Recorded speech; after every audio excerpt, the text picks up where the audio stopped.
Who Killed Beaky Wilson? By Chris Wade. An Introduction to Beaky Wilson's Autobiography by Brian Marbles, Mayor, soon to be ex-mayor, of Smoochieville. I was going to introduce you, or should I say welcome you all to this book in a rather conventional manner, but I have decided against it. As a mayor, I am often invited to open supermarkets, laundrettes, art galleries, and Tipex farms, where I address the gathered crowd with a fake grin, cut the ribbon with the scissor bit on my Swiss Army penknife — I keep it in my sock — before collecting my paycheck and pissing off home. Today I thought I would do something a little bit different. Some of you may have read in the Daily Love Sponge that I recently went apeshit at a TV remote funding event and bit a farmer in the neck before punching a child in a rabid frenzy. I know what I did was wrong, but please hear me out. The child had the look of faded kings in his eyes, a glazed cabbage in Mummy's new eiderdown clinic. I had to strike. It was the only option, otherwise I would have gone home and seen the big spirit of Chaplin again on my wall, blown up 20 times his usual size, with his nipples out and smile all sexy. And as for the farmer, I could tell his farming days were numbered due to the peg light in his tummy, the weather sluts invading his crusty chops, and the look of panic in his fucky eyes. His tossy face was all sunken like a crap gas bag. I tried to put him out of his misery, but my teeth just missed his jugular vein. Now he's in pain, and I have become the salted saviour of dirty little silk killer. I love you all. Apologies to every... Introduction suddenly interrupted and taken over by Small Roland on his dinner hour from his 2-week work experience post at Winnie's Wax Chemist. Hi, y'all. Small Roland here. I'm enjoying my work experience and I'm getting on very well with everyone here, but I like to pretend I hate it whenever my mates walk past the window and I gob on the floor to act all ace and hard. Really, though, I love it here and I wish I could stay forever. Old man Wiggins is a delightful chap and I love how he cries on his dinner out. Introduction once again taken over by Mayor Marbles. Sorry, everybody, I'm okay again now. As I was saying, I made a public mistake, an excruciatingly embarrassing and potentially career-destroying public mistake. But a mistake is a mistake, and we all make them. Beaky Wilson, a man I've known for nearly 30 years, is a man who has made many an error, all of varying size and degree, mostly of gargantuan proportions, but he is a man who still has his pride. Even when he was arrested for stealing from a charity donation box, he had a certain air of dignity that was, to me, admirable. I often play golf with Mr. Wilson and find him to be a wonderful friend and great company. He is a man who loves a drink, a good old-fashioned arm-wrestle, and sex with numerous anonymous partners. Welcome to his autobiography. I think you'll find it particularly juicy. Prologue. The Burnt Frowner. I am Beaky Wilson.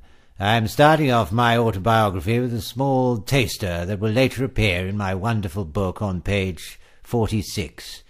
Here goes. He was burnt to a crisp. I had no idea how the man was still speaking, still breathing, still alive for that matter.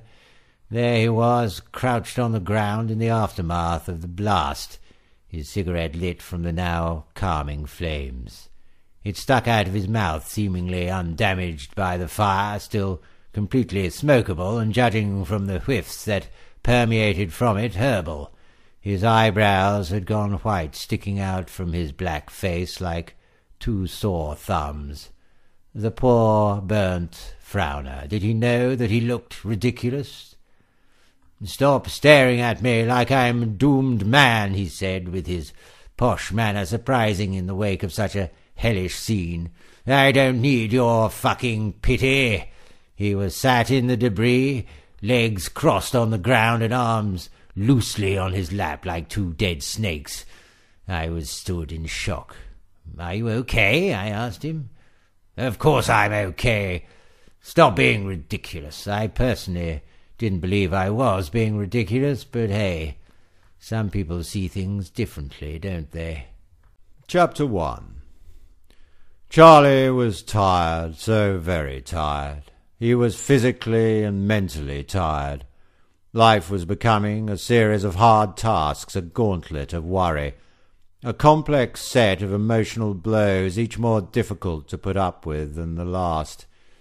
He had that all-familiar look of a fucked-up soul, the puffy-up eyes, the shadowy stubble, the moping manner of a man down on his luck.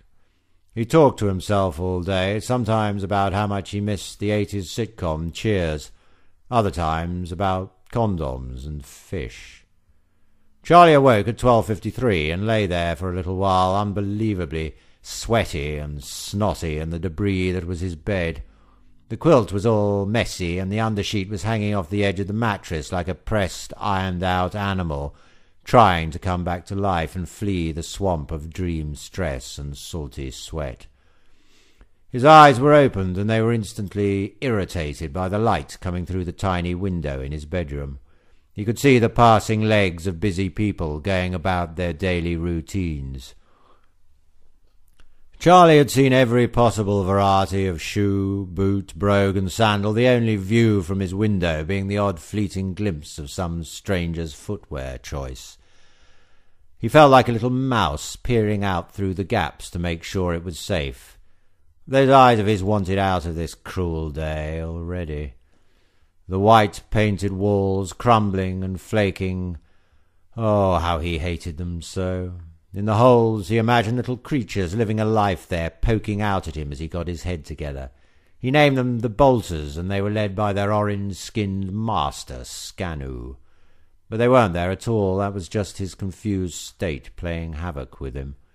But for the first minute or so he would talk to them, yes. Very tragic indeed. "And a fine morning to you, my little friends," he muttered, his throat dry and his voice all shit and croaky. Then the inevitable realization hit him, the sad and boring truth that the creatures were not there at all. He was once again alone. Melanie was out, probably job hunting again, or at her mother's house. Charlie didn't even care. Making noises that are expected to come from a dying ox, Charlie stretched his cranky, grumpy, creaky, scrunched-up frame back into the 5 feet odd region. When he awoke, he swore he had become 4 feet odd or thereabouts, given the fact that his body had become so curled up in the difficulties of the unpleasant night. But after a moment of freeing his bones, Charlie was once again of average adult male height, or just a little under, really. He wasn't that short, though. It wasn't as if his arse rubbed out his footprints as he went along, or that he was wider than he was tall. He was just a bit little. I think you get the idea. He stumbled into the bathroom to wash his face and brush his teeth, looking at his tired features in the mirror before him. How had life got like this? How had it drifted into this boring, tiresome rut? Charlie didn't even know, really. It had just happened. He and Melanie had been under a lot of stress, the pair of them unemployed and low on self-confidence. She'd asked him to do a bit of decorating, make the place less grim and apocalyptic, get a hobby, do something. But Charlie couldn't be bothered. He'd rather do the usual, dragging his pyjama-clad body into the living room and switching on the TV. It was the same show as every day, his favourite show, the same reliable show, the same faces, the same jokes, the same sitcom clichés. Even fantasy was becoming familiar. Charlie put the kettle on. With a huff and a puff, Charlie slumped himself onto the sofa, his coffee spilling on himself as he did so. It burnt all right, but he didn't give a toss. If anything, it amused him, the pain of the scald. Dabbing the wet from his already shit-stained T-shirt, Charlie looked to the coffee table by the sofa and saw he had a message on his mobile phone. With a grunt, he picked it up. It was from Melanie. "Charlie, I got the job! I got the bloody job! Can you believe it?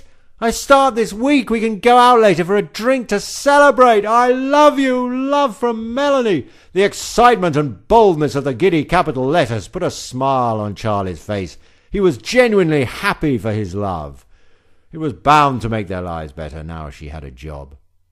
Instantly, as if the world was suddenly a brighter place, Charlie switched the TV off and jumped to his feet. Running over to the drawers, he pulled out his pencil case and a few sheets of blank A4 paper. Like a very seedy and mucky episode of Blue Peter, Charlie began taping several sheets together with a roll of tape, excitement all over his unshaven face. He was so happy for his wife that he would make her a banner, a congratulations banner, and hang it on the wall above the room to remind her of her success and just how brilliant she was. Yeah, he thought, this is going to be perfect.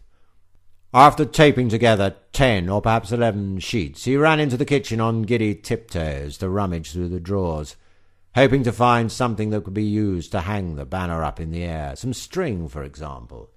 Looking in the bottom drawer of the kitchen, Charlie found a length of rope. "That'll do nicely," he said with a smile. Rushing back into the room, he passed the fruit bowl on the kitchen table. Charlie couldn't help but find his attention taken by an apple, all alone, glistening in the light and as green as a summer meadow. He couldn't resist it, so he picked it up from the bowl and took a big bite as he rushed back into the living room like a giddy toddler. Carefully he taped the long banner to the rope. Then he pulled out a chair and with a couple of nails spent a minute or so hammering the ends of the rope to the ceiling at either end of the living room. Taking a step back, he took a glimpse of his mighty banner. "Boy, is she going to love this or what?" he said to himself, hands on his hips, all of a sudden feeling like the proudest man on earth. But then he realized that he'd forgotten to write, "Congratulations, Melanie," on it. Blast!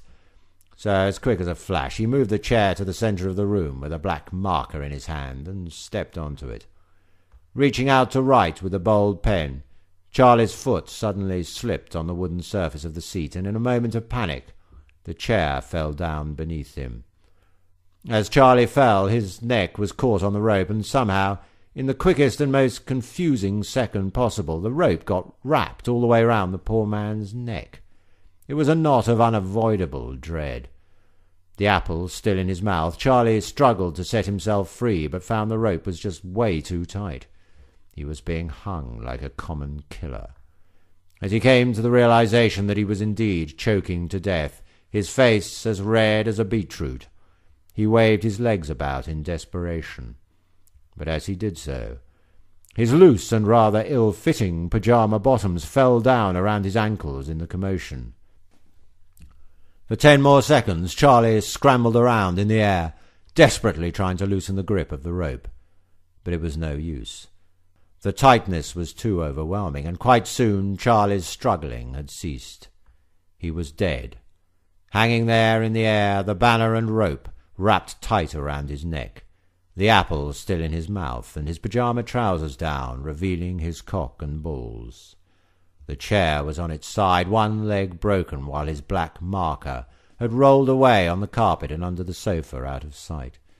The window was open, and in a tragic and disturbing moment a breeze came creeping into the room, blowing Charlie's nutsack from left to right almost rhythmically to a silent, doomy tune of death. Chapter 2. Things hadn't started out quite so well for Pedro Waxo in life. His appearance had been instantly unfortunate. He knew that he looked like some crap Halloween costume with his pale skin and slightly pointed front teeth, but had grown rather fond of his looks, proud, in fact, of his uniqueness. After all, no one else looked quite like him. He never wore a cloak. That business was for the local mystics, but if he had decided to don one, it wouldn't have looked out of place. True, there was something slightly gothic about the man, so much so that he often shocked passers-by in the street, who would rear back in horror at the sight of his pasty face, like some tormented ghost in the blackness of the night, or a mangled soul waiting for the number 12 bus. Those that knew him, of course, had gotten used to his unusual appearance over time, Pedro was rather popular in the city, in all the bars and pubs, and known as something of a laid-back sort who could get on with anyone.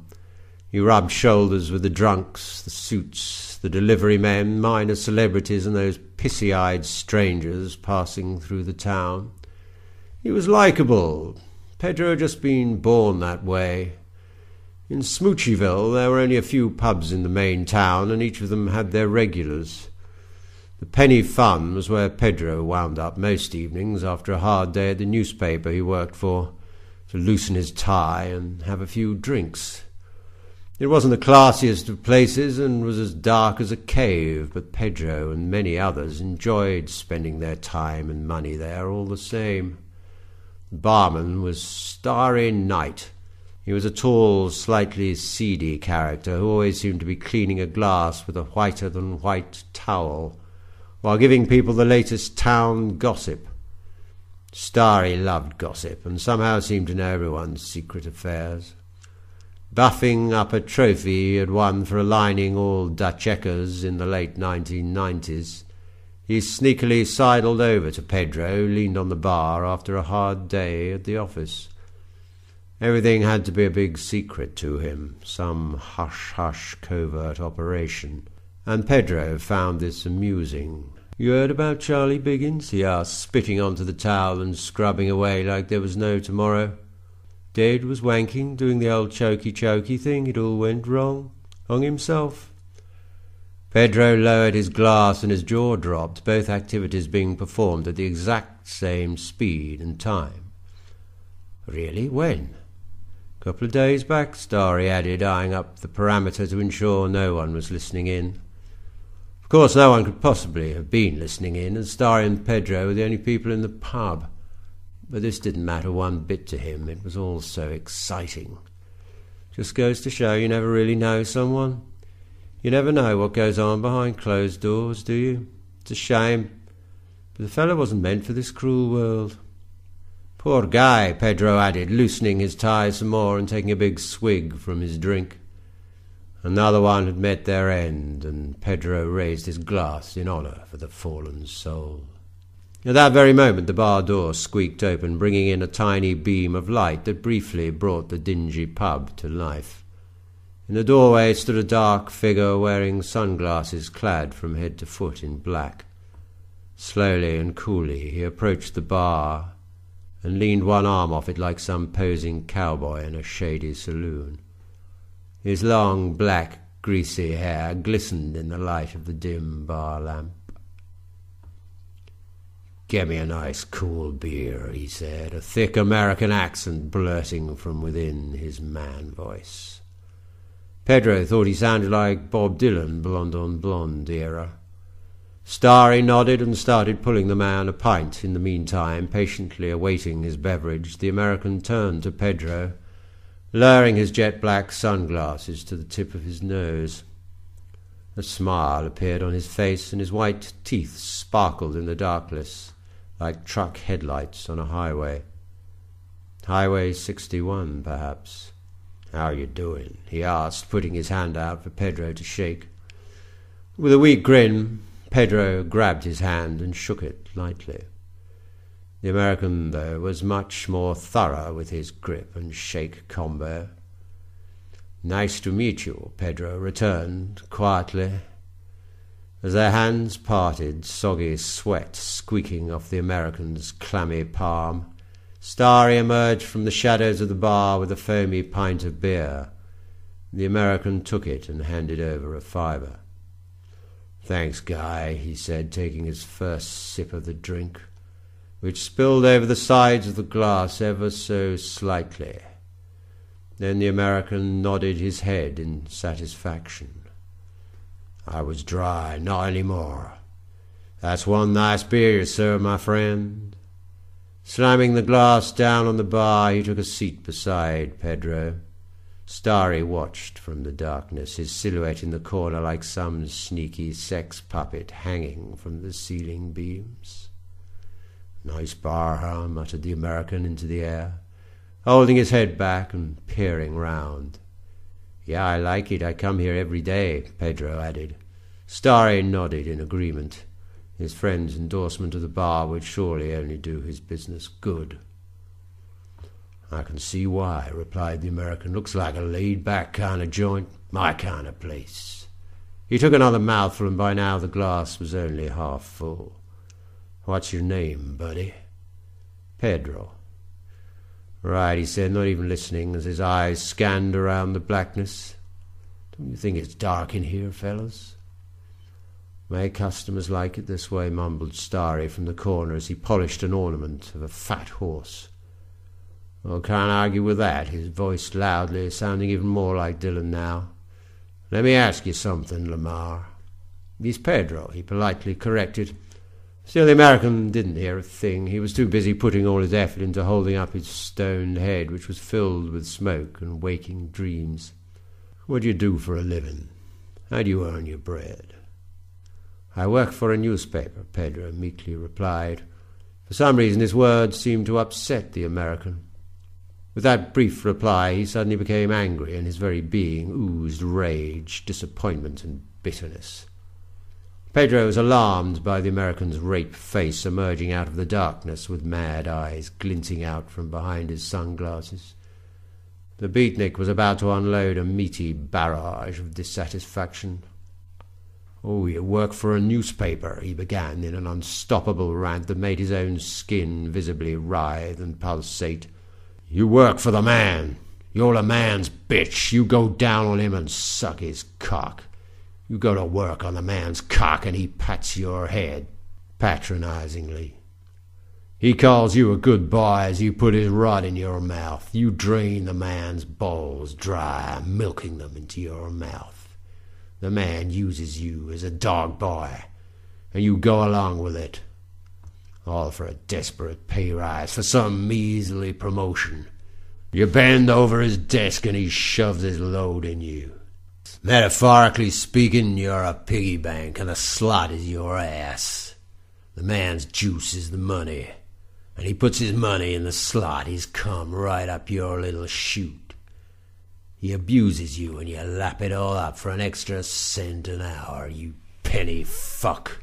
You beady-eyed fucker with your tongue hanging out, waiting to drink the man's fluids and lick any tiny bit of spillage off the floor, just to keep the man happy. The man impregnates you, carelessly, not wearing protection. You reluctantly accept the arrival of yours and the man's kin, and try to make the best of it. You want to set up home with a man and raise a family, but he has no interest. The man plants his seed in you, abuses your trust, and then moves on to the next pleb boy who will suck him off and swallow the lot for a dime. You are nothing to the man, nothing. Yet you continue to arrive on time every day, with your little suit all pressed and ironed, willing to do whatever the man tells you.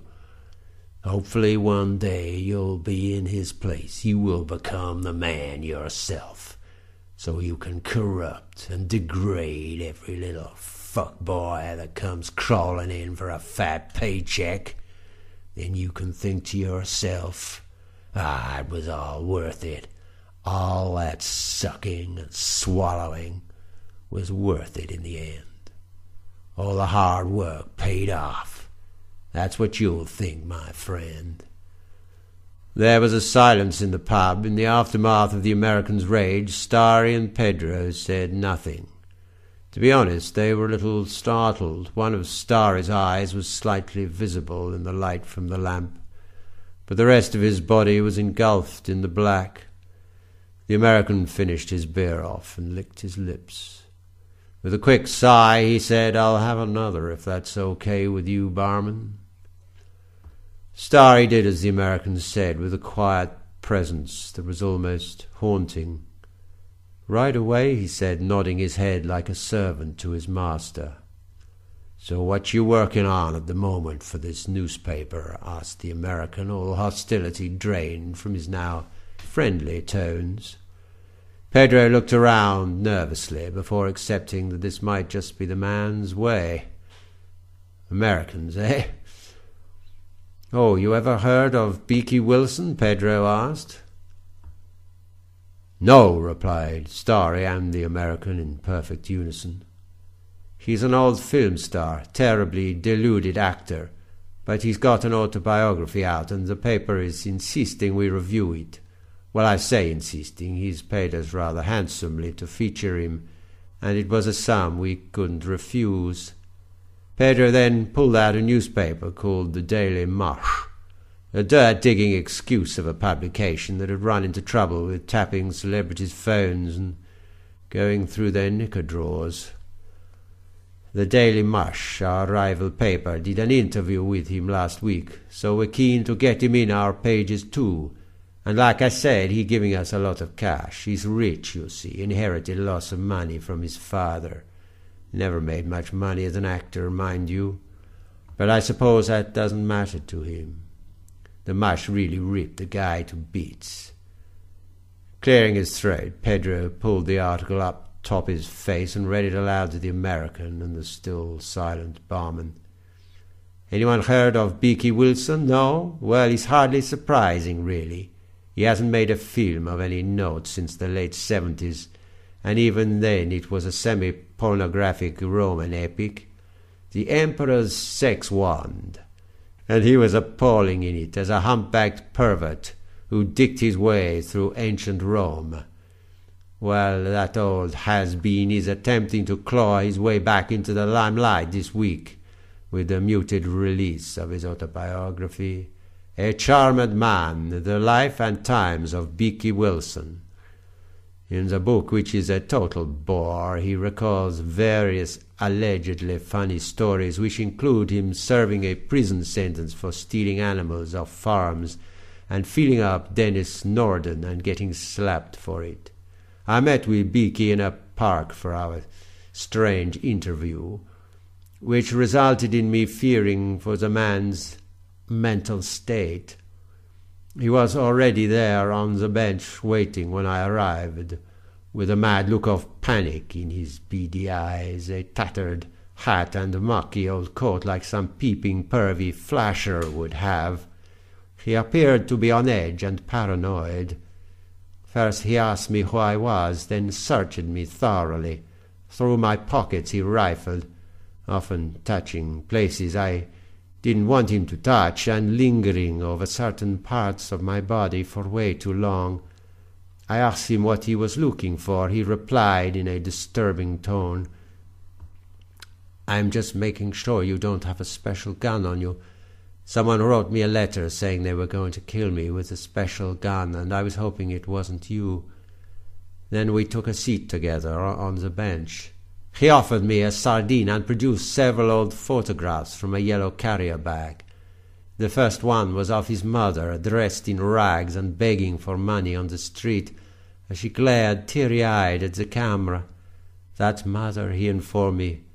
Was she homeless? I asked. Yes, not always, but towards the end of her life I threw her out. Why? I asked. She was too loud, came Beaky's reply. After taking me through various snapshots of his life, we came across a pornographic photo, which he quickly put back in the carrier bag, muttering with embarrassment. I don't know how that got in there. We spoke of his increasingly crummy films, his rage at the system that had refused to accept him, and the stars he so hated and famously had spats with.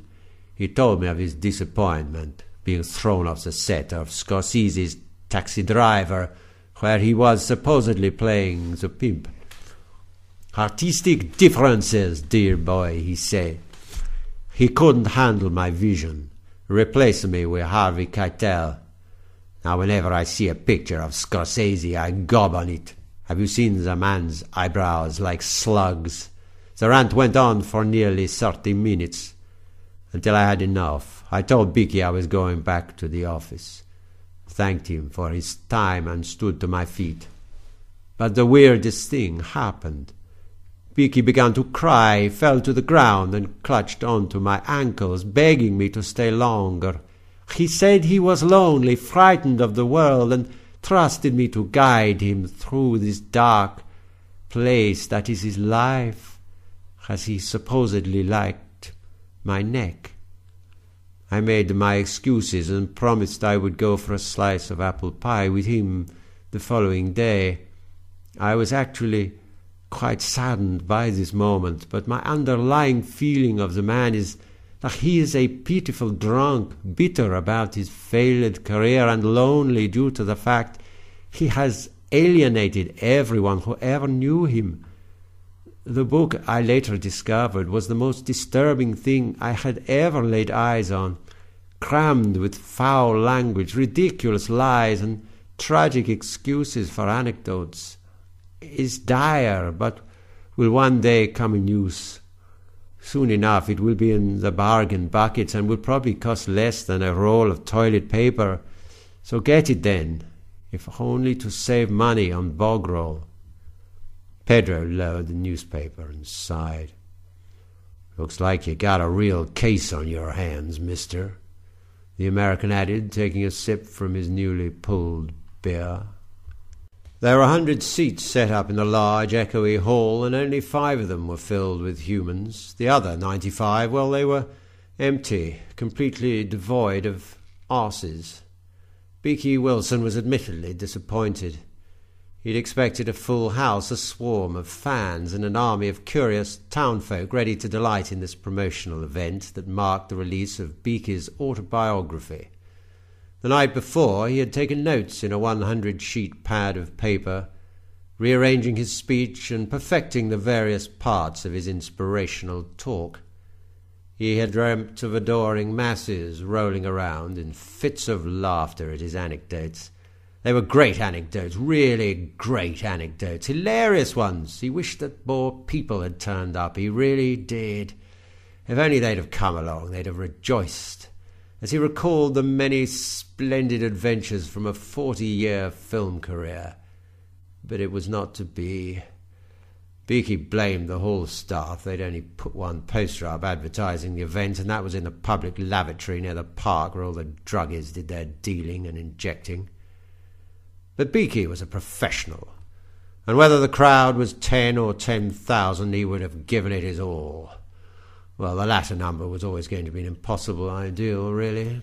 God, even 10 would have been a good turnout compared to this. It was pathetic.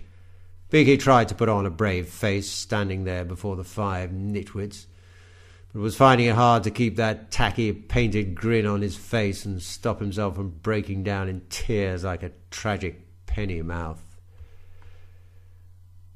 The owner of the hall, Marlon, was standing by the door, snoring, drooling from his mouth.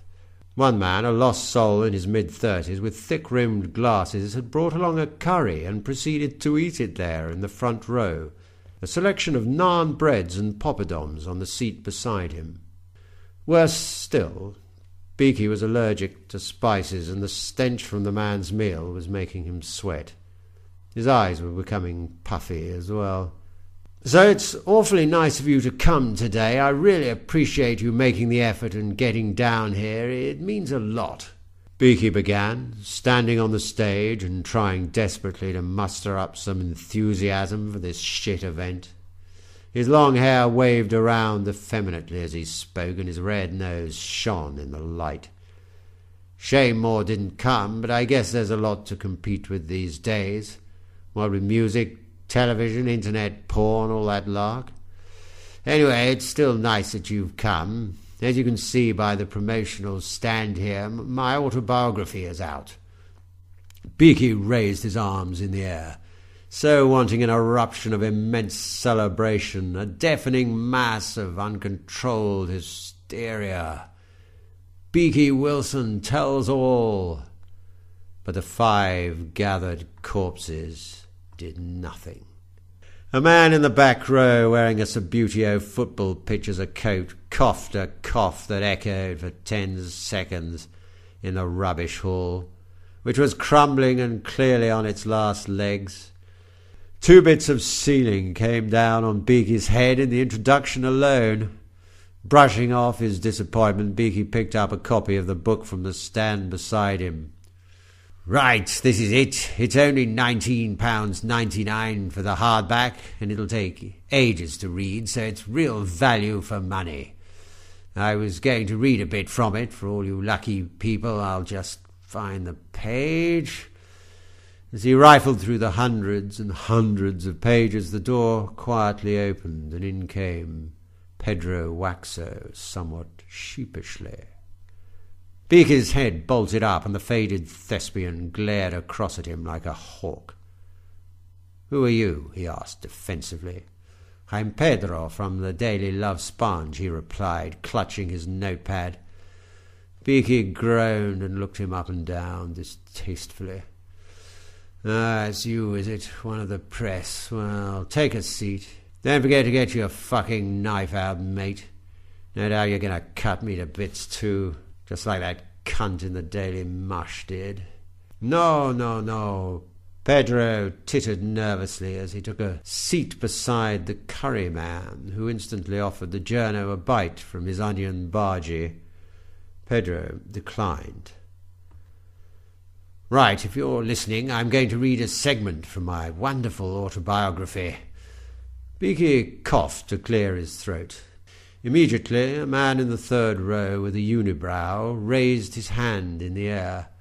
Beaky's eyebrows rose with expectation. "Are you going to give us some behind-the-scenes info on the Emperor's sex wand? It's my favourite film," said the tragic weirdo. Pedro took out his notepad to begin writing, and Beaky stared down at him, looking as if he was about to pounce.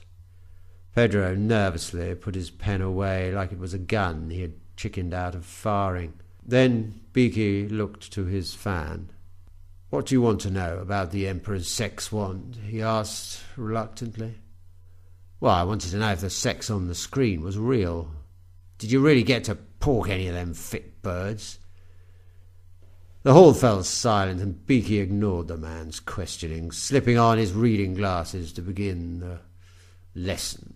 He held the autobiography as if it was the Bible, the good book. He, the priest, and this paltry gathering his only followers, one of whom had been paid just so he would attend. Chapter 4. Finding my Tootsies. The town did look a little strange. The name of this place alone was somewhat odd. Shy Hill. The men and women of Shy Hill, whom me and Harry passed in the dark streets, all seemed a little off-centre, to say the least.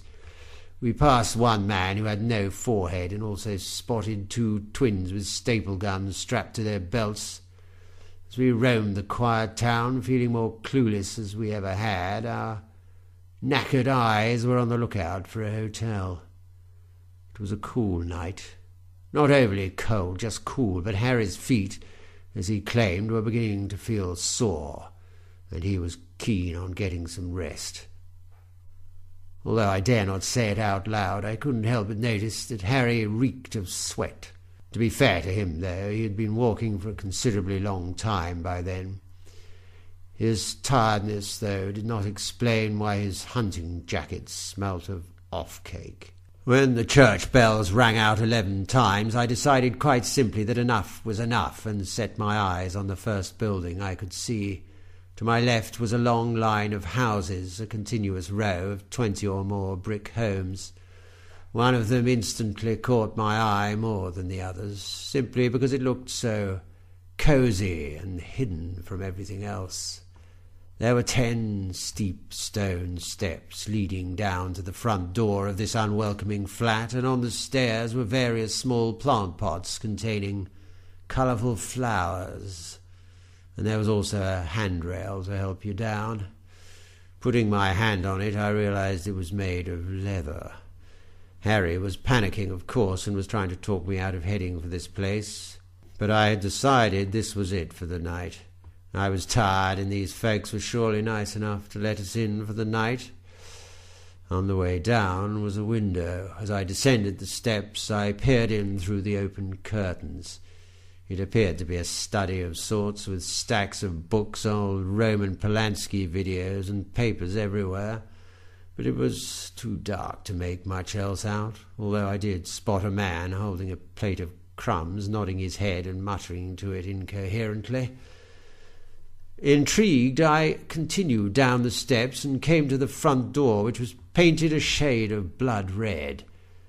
It was then I noticed that the door was slightly open, and from inside I could hear the gentlest of piano music, as if it was being played with a feather, fluttering and tinkling away in the quiet night.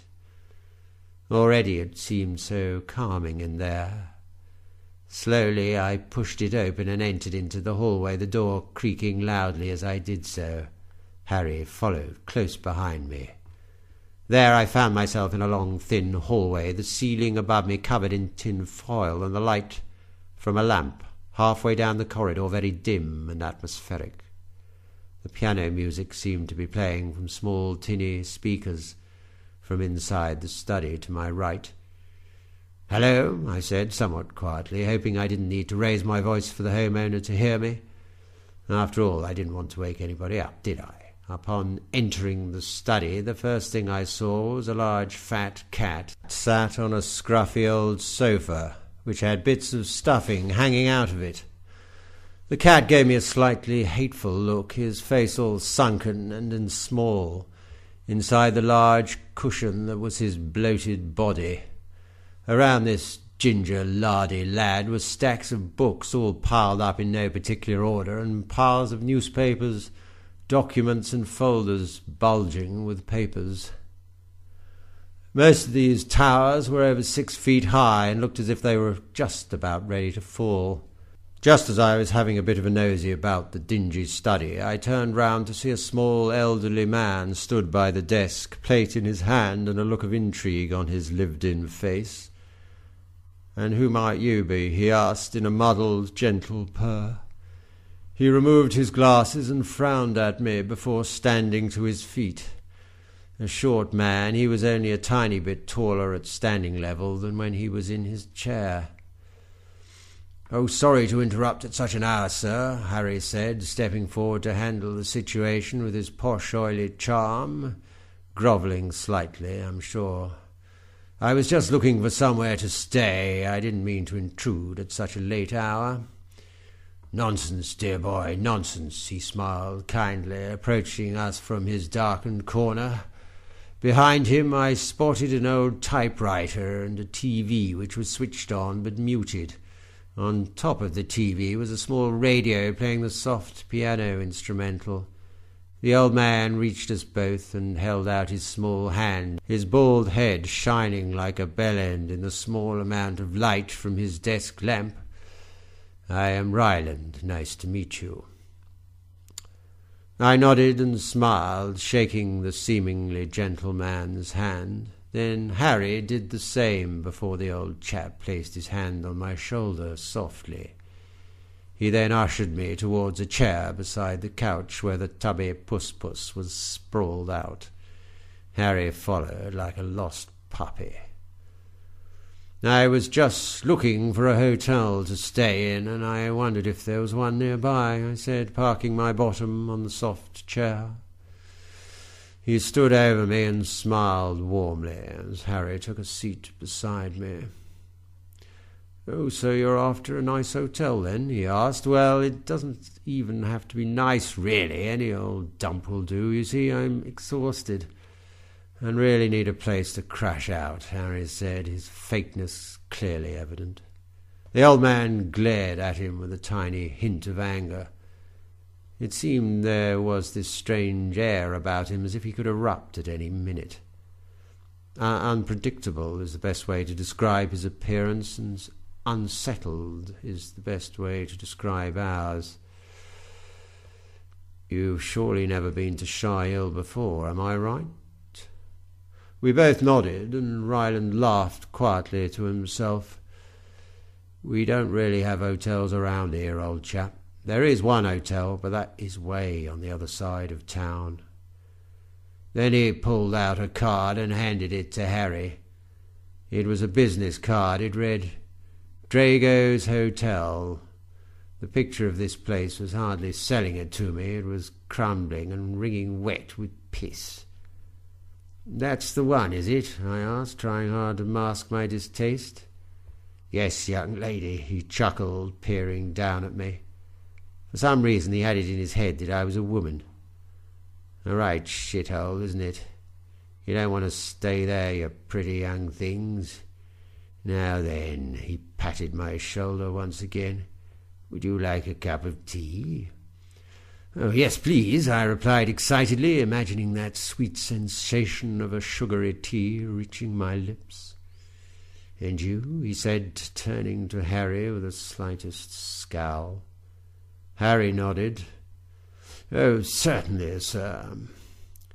With a smile, the old man stumbled out into the hall towards the kitchen as a drunken man would. As he cluttered around in there, banging pots and pans, I took a second look around, standing up once again to explore this strange little place. I noticed a bed right in the corner, and under the covers I saw a woman, a young woman, for that matter, in her 20s. It appeared she was totally naked, as I could see her bare thighs and a bit of her breasts, and also fast asleep, snoring loudly. I was puzzled. Then Ryland reappeared all of a sudden, as if he'd been sneaking up on me in distrust. "You're frowning, dear girlie," he whispered. I said nothing and gave him a nervous smile. "You spotted the girl, didn't you?" he asked, passing me my hot cup of tea, which he'd rather quickly prepared. Harry sat and waited for his cup, but didn't get one. This, it seems, disappointed him somewhat. Yes, I did," I mumbled. "She's a patient of mine, you see." "A patient?" I asked. Ryland nodded with intense confidence. "Yes, a patient. I'm a psychotherapist, you see. I used to work for the hospital across town, but since I turned 65, I started doing it from home. The money's better, dear girl, a lot better."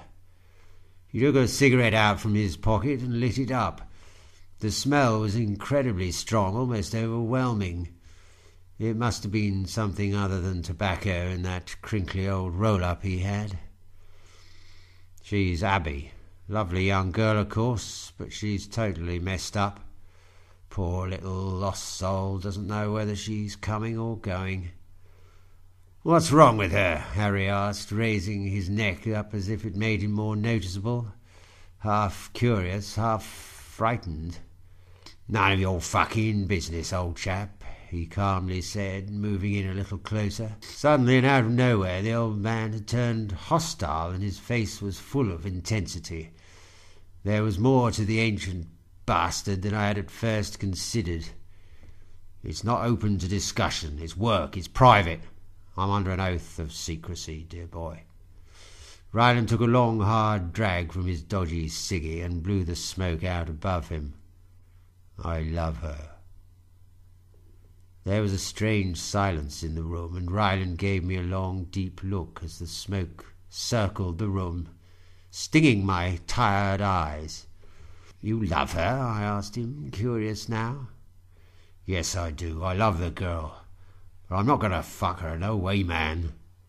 There'll be none of that any more. One forgets how many women one has had in my long life.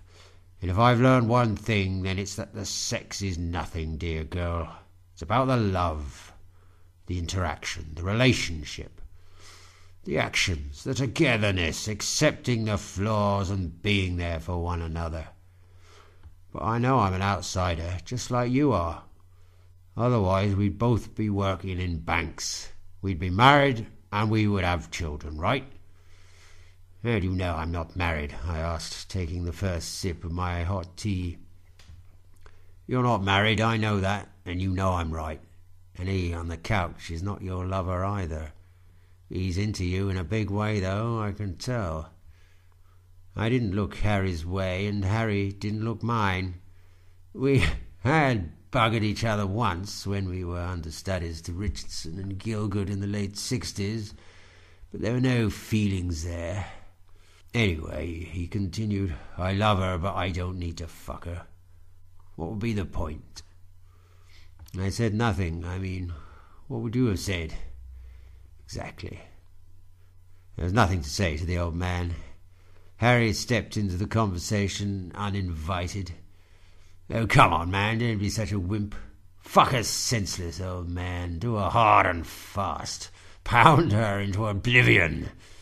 At that, Ryland's face crumpled up with rage. He reached behind him and immediately pulled out a samurai's sword.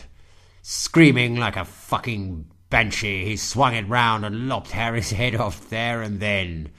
The blood shot out everywhere like an ejaculation of mayhem. Me, I shot up to my feet and began to run out of the room, fleeing the crazed killer, but the fat cat dived on me as I left the study, digging its claws into my back as I fled like a shamed Jew on the streets of Berlin, 1939. I yelped like a dog bloke, and tears flew out of me like cum from a member.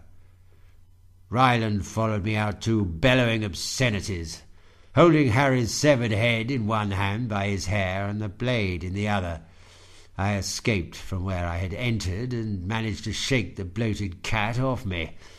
I ascended the stairs, never looking back, but knowing Ryland was there in the doorway, holding up my friend's head like a warning that if I came back I would indeed be a dead man. And that's how I learned that agreeing to star in a play with Nigel Havers in the middle of nowhere was a very big mistake. When Beaky raised his head from his masterpiece, his overpriced memoirs, he removed his glasses to discover his 5 fans had left the hall. Only Pedro, the timid, uncomfortable journalist, remained. "Great story, Beaky," he said, his tiny voice sounding pathetic in the vast, vacant hall. Beaky nodded with a defeated smile. He knew that the man was trying to make him feel better about this travesty, but was far from cheered up by his limp words. "I know it's a great story, Journo. Fantastic, isn't it?" he said, his voice arrogant and loud, clearly forced in an attempt to kid himself on that this was how he had wanted the event to turn out. The event was a complete failure. Stepping off the stage, he took a seat beside Pedro. "Oh, let them go," he added. "They don't understand fame anyway. They wouldn't know a piece of good acting if it bit them on their cocks. Are you a fan of the cinema, Journo?" "Oh, yes," nodded Pedro. "Loved your early films." "Ah, good, nice one. Brown knows the star like your style, matey. Well, if you keep on the good side of me, you might be writing for one of the big papers soon. I mean, come on, you don't want to write for that shitty rag all your life, do you? This piece you're doing on me could make you a star. It's happened before, you know. Before he did his piece on me, Alexander Walker was fuck all. Barry Norman was a 2-bit fuck-up before I gave him 5 minutes of my time. After that, the twat was a household name. But then, after you give them their break, they don't want to know you. Turn their back on you. You try and ring them, see how they are, but they don't want to know. You just get their agents saying they're too busy or some bullshit. They say they'll call you back, but they never do. Before you know it, you're not hot property anymore. Can't even get a piece in the local paper without bribing some suited-up wanker. No offence. Saying that, the Spectator mentioned my book last week. Didn't review it, though, but at least it got a mention. "What did they say?" Pedro asked, expecting the worst. "Ah, nothing much. They just called me a bloated joke and a fat-faced ponce. Said I was puffed up to fuck with booze and broth. Ha! What do they know? But I'm telling you, the fame game is tough. Good thing I still got my pride, eh?" Pedro looked around the empty hall and turned back to Beaky, the deluded has-been. Smiling, he patted his back in pity. "Yeah, you're right," he added. "Oi!" snapped Beaky, slapping the journalist's hand away, then dusting himself down as if Pedro's inky mitt may have left a mark. "We're not on touchy terms yet, my lad. I tell you what, let's go get some food and we'll do this interview. I promise you it'll be absolutely brilliant." Chapter 4. Pedro had never been a big fan of wine, but just to be decent he was having a glass with the old actor, who was visibly pissed by now. They'd been there in the restaurant for 3 hours, and Pedro couldn't bring himself to tell Beaky that he wanted to go home. "You ever heard of a man called Liam Neeson?" he asked, his nose bright red with the booze. Pedro nodded and looked around at the other diners, who were whispering among themselves, tittering at Beaky's drunken behaviour. He was known in the town as something of a joke. "Well, I got him his big break. Before he met me, he was nothing, playing grunting ape-men in shitty B-movies. I was the one that got him respect. Schindler's List, that could have been me." Schindler's List. Schindler's Pissed, more like, Pedro thought to himself. All the best lines were the ones that no one ever heard. Damn it, Pedro thought. "Is that so?" asked Pedro, feeling self-conscious and exposed in the centre table of the restaurant. "Aye," he added, burping like a cartoon drunk. "That's right. You name 'em, I got 'em on. Amanda Donahue was working in a male sorting room when I discovered her. Saw potential in her. Same goes for Helen Mirren. She was shining shoes in the train station when I thought, that girl has potential. I could see up her skirt as she was buffing some bank manager's brogues.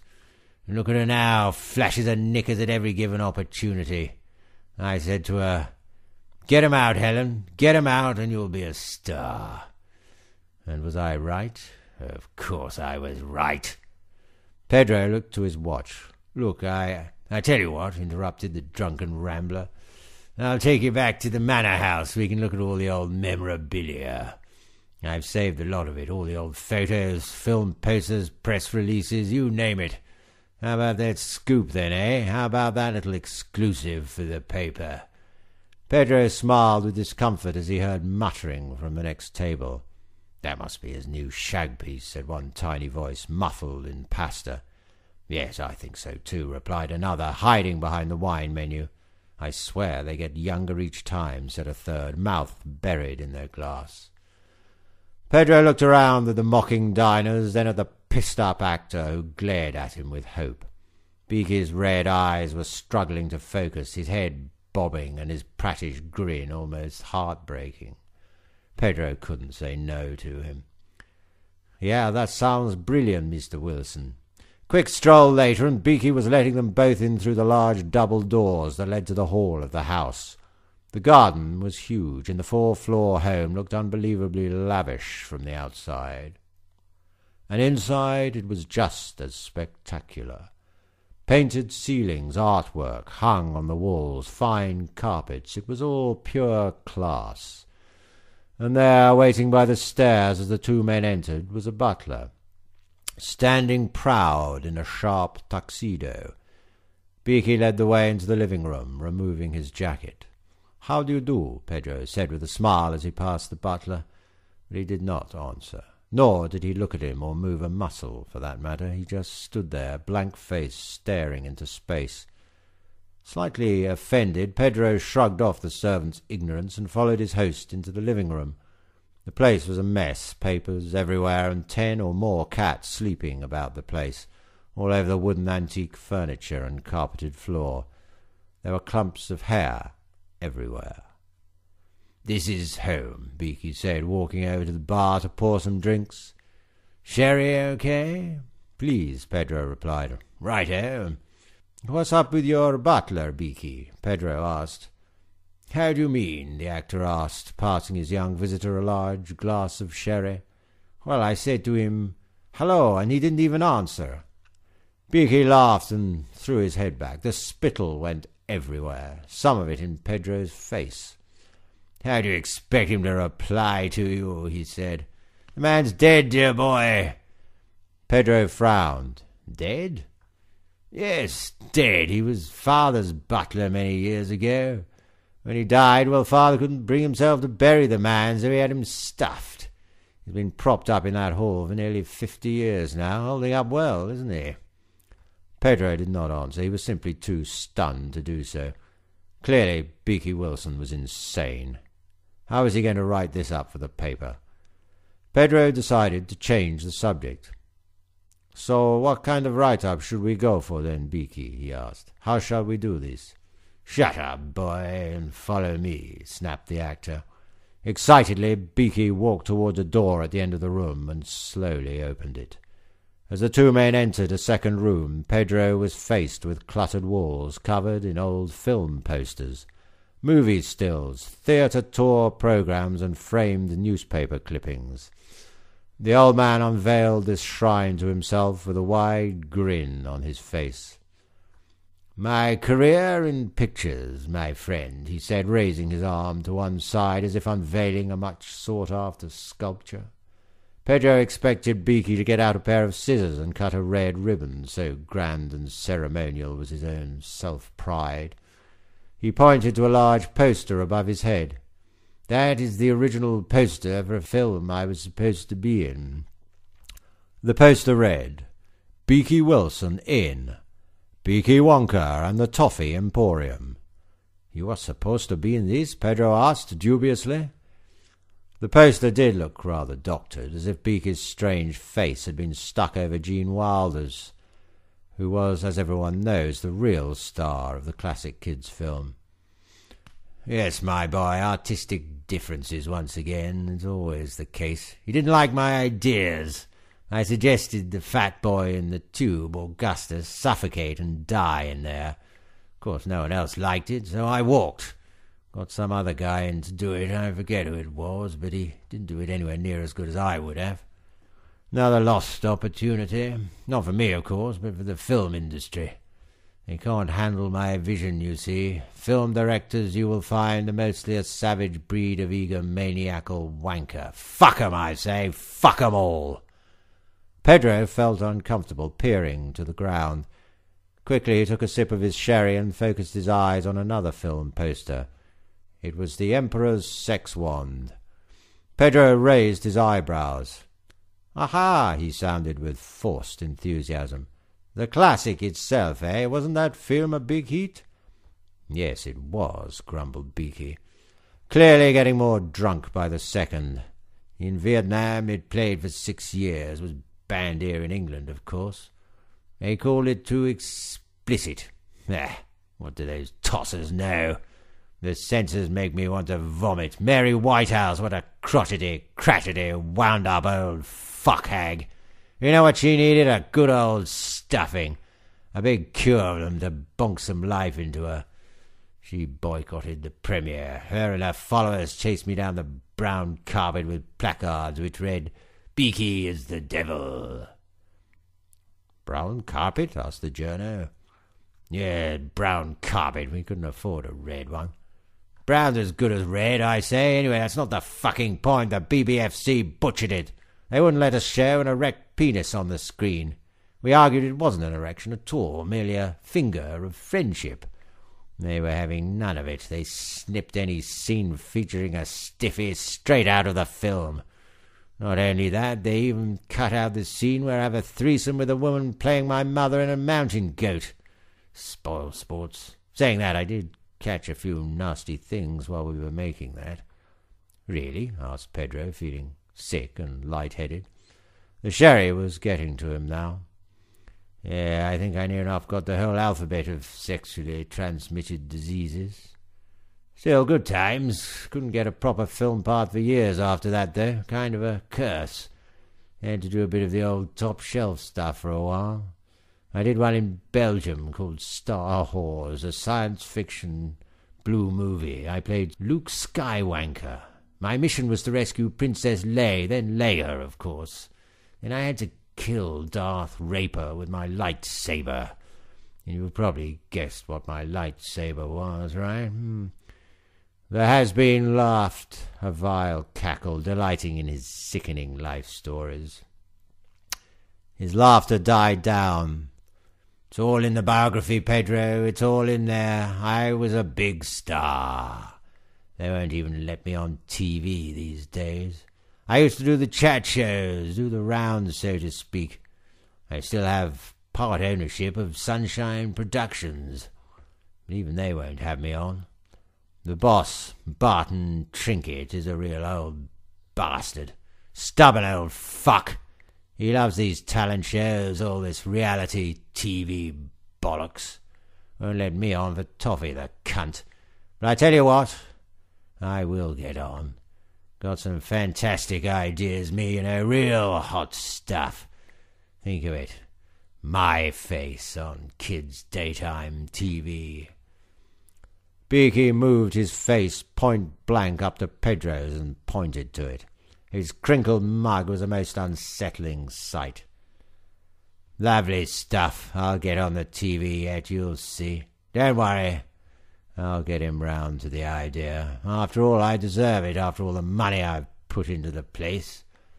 It was all washing right over the journalist's head. After that, Pedro only recalled brief little segments of the rest of the evening. Quick flashbacks of booze being poured down his throat with a funnel. Sweaty images of him and Beaky dancing to Boney M on the roof. Tiny memory of him riding a horse naked in the garden. Beaky had even recited some of his poetry halfway through the disgusting night. Beaky had stood on the table, dressed as Napoleon, reading out in his best actor voice. The wandering vinyl is what thou seek in thy tepid bag risk. Where hast thou wrought, brothers, bother great Norman rat, the oldest all the vermin in Sewer City. It's also where Baxter lives, with his 6 gloves, his shadow chat show and awkward mother who beats her kin with baps and ukuleles. The plank is tanned like George of Hamilton. It was a mad night, and at 5 in the morning, when Beaky was fast asleep in a pool of his own vomit, muttering nonsense under his breath beneath a stream of dissatisfied tears, Pedro decided to leave, rather quietly, out of the front door. And as he left, he swore that the stuffed butler winked at him. Chapter 6. Melanie was still feeling odd. It hadn't really sunk in yet that Charlie was dead. In the small pub, the Swan's Secret Shins, she was sat by the fire in the corner drinking a gin and tonic. She hated gin. In fact, she hated alcohol of any kind, but felt as if a drink was in need. Staring deep into the air as if some answer might be lurking in it, she held the glass to her lips, never sipping from it, but pressing its cold surface on her mouth. It was strangely comforting. Charlie had died only 2 days before, found with his pants down, an apple in his mouth, hanging from the ceiling by a rope. I never thought in a million years that this would be how I'd lose Charlie. I didn't even know he was into all that pervy stuff. I mean, we were together for 8 years, and he never even wanted to do anything remotely kinky in the bedroom. Never mind hanging himself up and tugging away like a weirdo. Maybe he was a secret pervert. Maybe he did all kinds of weird, funky shit when I was out. Only this time he just slipped, and that was it. Do you think so? Across the table, Dawn downed her vodka. She'd had 4 in a row in the space of 5 minutes. She needed the booze to make the situation more bearable. After all, she'd been the couple's friend for years, and this was rather upsetting for her, too. Plus, she just didn't know what to say to Melanie. What do you say to a woman whose husband has just been found dead with his pants down and an apple in his mouth? Exactly. I don't know, Melanie. If I found out Will was into this stuff, I wouldn't know what to think. Look on the bright side. At least he got the job. Melanie shook her head. Her friend's words were totally inappropriate. But she had to admit having the new job was the one sole light of hope in her life at that point. Yeah, you're right. That is a plus. When do you start? Asked Dawn. Next Monday. You must be excited, Melanie. You've always had a crush on Frankie, haven't you? I remember when he first started appearing on chat shows and you said to me, I'd do anything to meet that man. That was before you met Charlie, of course. But how does it feel to know you're going to be his new PA? Melanie shrugged her shoulders and forced out a weak smile. Feels good, I guess. Good. You must be over the moon. Oh, speak of the devil. Quickly, Dawn pointed into the corner of the room, and there, on the television, standing outside Sunshine Productions in front of the army of reporters, was none other than Frankie Christmas. Over the images, the news reporter read, "Frankie Christmas admitted publicly today that Sunshine Productions has been bought out by, at the moment, a nameless figure. While Christmas said there would be some changes, he also stated programming would remain very much the same. So expect to see more of your favourite shows such as Super Cook Challenge, Karaoke Kings, and my personal favourite, Jiving with the Soap Stars."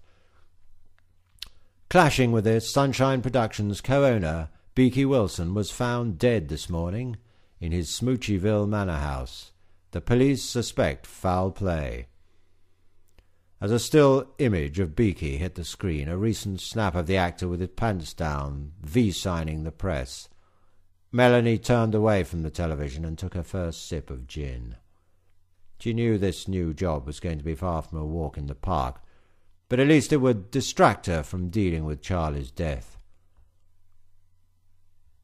"I can't believe the guy's dead and you were only speaking to him last night." Mr. Richards was thrilled.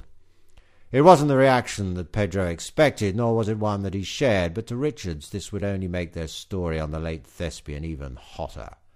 Pedro sat at his boss's desk in a state of shock, staring into space, but Richards was simply thrilled, waving his arms in the air as he paced his office, as ecstatic as a lottery winner. Outside, the rest of the office at the Daily Love Sponges HQ had gone mad.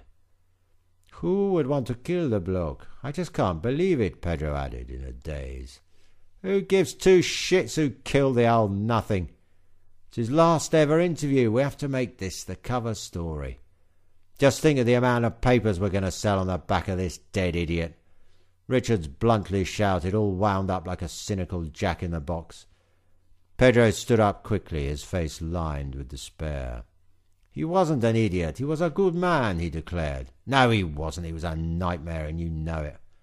True enough, Pedro immediately agreed, sitting back in his chair. He rubbed his chin in wonderment. "But who would want to kill the man? Surely this is an intriguing question, isn't it?" Yes, said Richards impatiently, pound signs in his glazed-over eyes. "That's the police's job, Pedro. They'll find out who did it, don't you worry.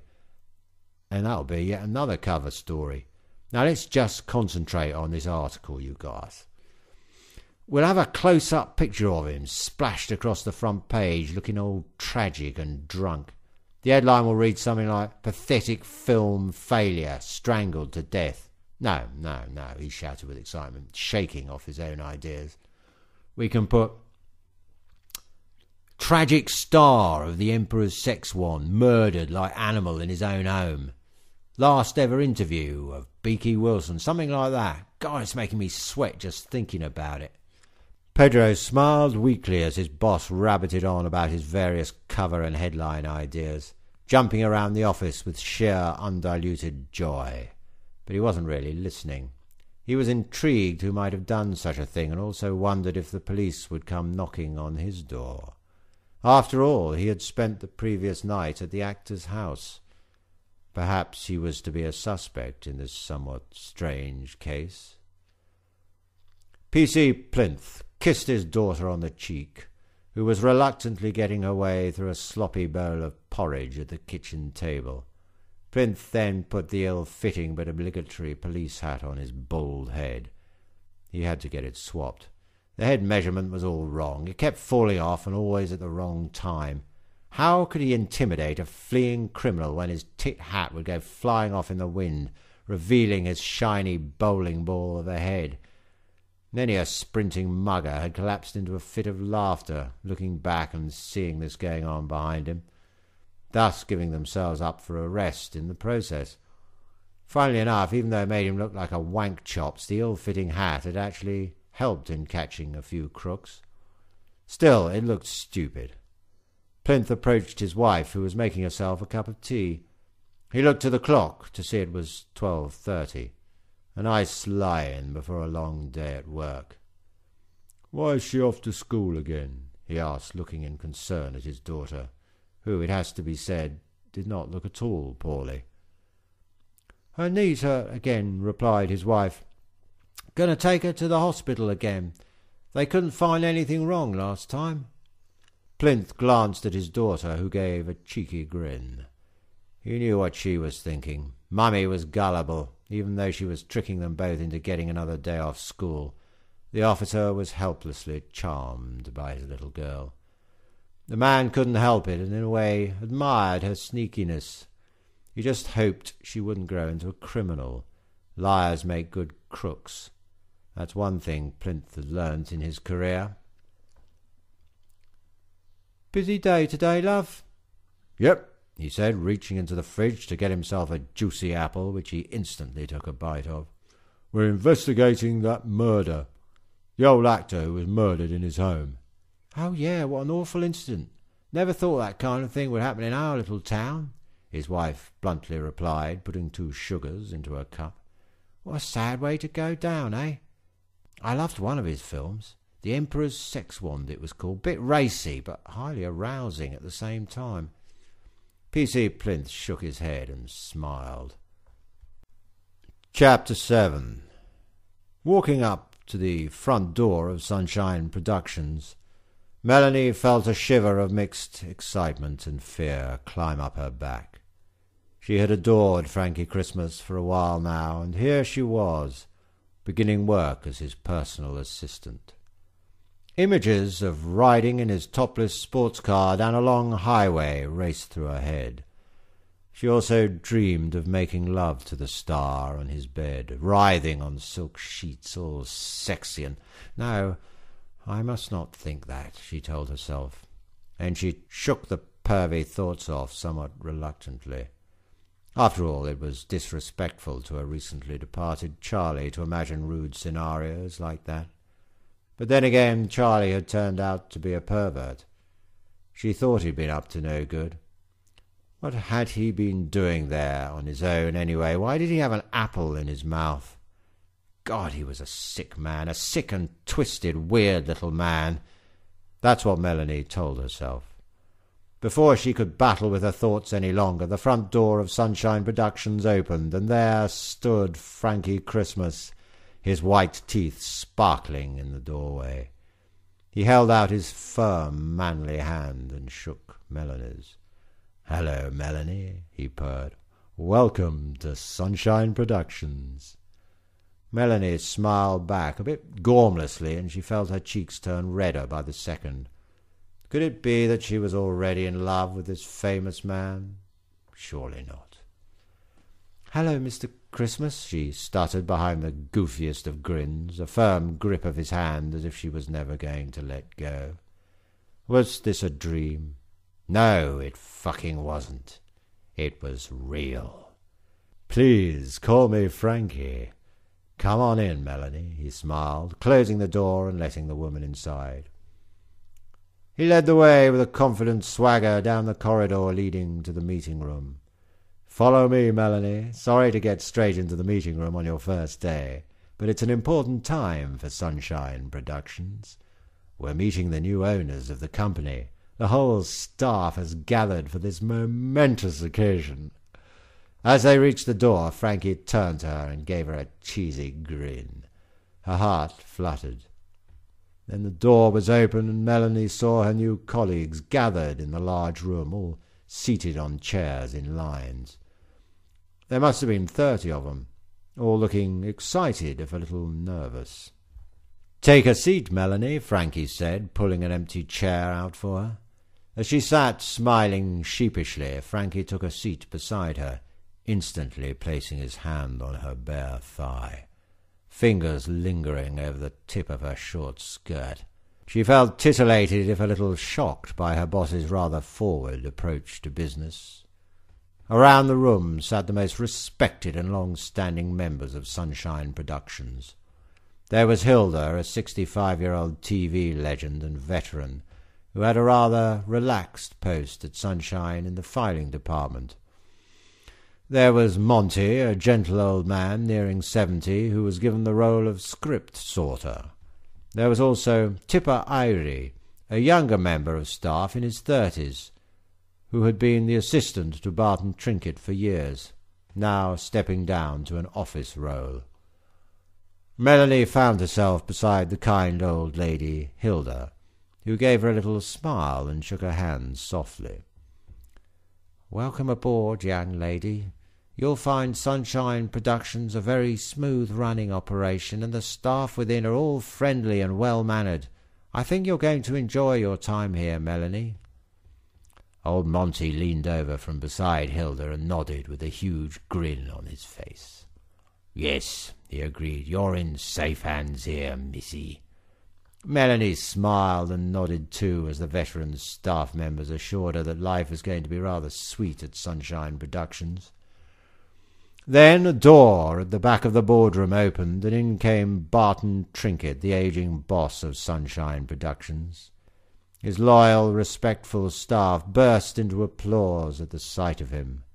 After all, he'd given them years and years of pleasant work, and the whole operation was a smooth one. Very little ever went wrong at Sunshine, and the past decade or two had been highly successful. Plus the old man had paid them considerably well. "Thank you, my lovely staff. Thank you. Please, no need for applause." He walked over to the desk at the end of the room and leaned his old bony arse off it, looking at the many smiling faces before him. "If anything, I should be applauding you. After all these years of loyal service, you've been a terrific team, just terrific. Firstly, I would like to mention the sad death of Beaky Wilson, who, as you know, co-owned the company with me. It's very sudden and is a big loss to the entertainment industry. The man's views didn't really fit too well with the new way here at Sunshine Productions, but of course he will be sorely missed." Trinket coughed to clear his throat and quickly moved things along, as if Beaky had never even existed. "I've loved my time here at Sunshine Productions, but it's just time for me to hang up my hat and retire. I know some of you may be shocked, disappointed even, but you are in good hands. The new buyers are decent men, and you will all be in for a few more years of highly creative work. Plus, you still have Frankie Christmas, the face of Sunshine Productions." The gathered staff clapped lightly and acknowledged Frankie, who sat amongst them, smiling widely from ear to ear. For a moment Frankie thought things were going to be okay. His heart was full of joy, and the slight fear he had felt was disappearing. Only thing was, his feeling of contentment did not last very long. "What will you do, Mr. Trinket?" Hilda asked, taking off her thick-framed glasses, a look of concern on her wrinkled yet kind face. "What's next for you?" "I'm retiring. I have a holiday home, and I'm quite keen to spend some time in it. I'm going to take it easy. There's just no passion anymore. I've lost my sense of excitement with television. I mean, I know our shows are popular. Karaoke Kings is the most popular show on a Friday night. It's just that, to me, it's all a little too light. All a little too safe. Predictable, isn't it?" The staff began to feel worried, especially Frankie. He began to sweat, concerned by Mr. Trinket's words. "What do you mean, Mr. Trinket?" asked old Monty. Trinket sighed and began to pace around his desk, his ankles creaking as he did so. "There's no bravery anymore. What are we doing with these shows? What are we trying to achieve? Where are the daring new ideas, the revolutionary ideas? They're not here. It's stale. That's why I know the new owners will get the best out of the company. They've explained their ideas, their plans, and I must say I'm very excited for you all. I'm excited for the public, too, the viewers, so to speak. These fellas have a few interesting tricks up their sleeves. Anyway, that leads me to the important part. Here they are, ladies and gentlemen, the new heads of Sunshine Productions are here to meet you all." Anticipation filled the room. No one made a sound, and Frankie Christmas held his breath. Trinket opened the door at the end of the room and cleared the way. Then, rather excitedly, Mr. Trinket shouted out, "Meet Tristram and Nathaniel Wisdom." Then they came into the room. The Wisdom twins, two sleazy, seedy-looking characters, with intense, slightly angry stares.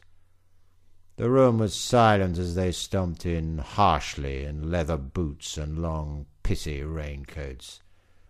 Frankie sat open-mouthed. Who the hell were these two creeps? Then the tallest one, Nathaniel, stepped forward and glared at every one of the staff members with sharp, wanky eyes. Everyone became uncomfortable under his watchful, almost pervy gaze. With an arrogant swagger, the weirdo unbuttoned his shaggy raincoat to reveal the crappiest suit known to man, a yellowing, dirty old shirt with a crinkly grey tie. Then he spoke. "I am Nathaniel, and this is my brother Tristram." Then Tristram stepped forward, a foot shorter than his revolting brother, with his slick-back hair shining in the light of the bulbs above him. "Thank you, Nathaniel. Right, now we're all introduced and all that bollocks, we can fucking get on with it. Look, me and my brother Nathaniel have put a lot of our fucking money into this shithole, and we're going to run things our way. You got it?" The staff gasped in shock, looking to one another in total bewilderment. At that moment, Barton Trinket picked up his briefcase from behind the desk, waved at everyone, and walked out of the door, closing it behind him. Frankie was stunned. "Right," began Nathaniel, taking over from where Tristram left off. "Everything's going to be different round here, now you know. We want to get rid of all the shows you have because we think they're fucking shit, don't we, Tristram?" Yes, we do," Tristram said as he took out a bottle of whiskey from his pocket, which he then began to gulp rather savagely from. Hilda's mouth dropped open in shock, and old Monty, somewhat bravely, stood to his feet, quivering all over his body. "You two are the most revolting and offensive men I've ever had the misfortune to meet," he said, his voice shaky and desperate. "Who asked you, you cunt?" yelled Nathaniel, storming over to the old man. Roughly he grabbed him by the scruff of his neck and slapped him round his old chops. "Who the fuck are you, anyway?" Monty began to sob in the claw-like grip of the vile twin. No one dared to stop their new boss, and everyone remained in their seats, as still and silent as corpses. I am Monty Lloyd." "Right, Tristram," said Nathaniel, his sharp eyes fixed on the old man's. "Check our little listy poos. See what this old wanker's new role is going to be." Coughing and screwing the lid back on his bottle of whiskey, Tristram pulled a piece of paper from out of his coat pocket. Frankie Christmas sat in the front row, looked close, and saw that it was a death certificate. On the back of it, scribbled in childish writing, was a list. "Right," Tristram said, looking over the list. "Monty Lloyd's new job is going to be our office lamp." "Oh, yes," hissed Nathaniel, a grin appearing on his shit lips. "That's right, how could I forget? You're going to be the lamp in our office, which means we'll wire you up all nice and pretty, strip you naked, paint you a nice kind of woody brown colour." "Yes, all wood-like, kind of old-fashioned," added Tristram with a nod and a smile. "We like old-fashioned furniture, don't we, Nathaniel?" "Yes, we fucking do, Tristram. We'll also put a pretty little shade over your old face so we don't have to look at you crying in the corner. And we'll have you hold the bulb for us all day, every day. We can switch you off whenever we feel like it. We might even build a dimmer into you in case we want romantic lighting. Am I making myself clear, you fucker?" Monty nodded, his face shaking and his eyes watering. Yes, sir," he muttered.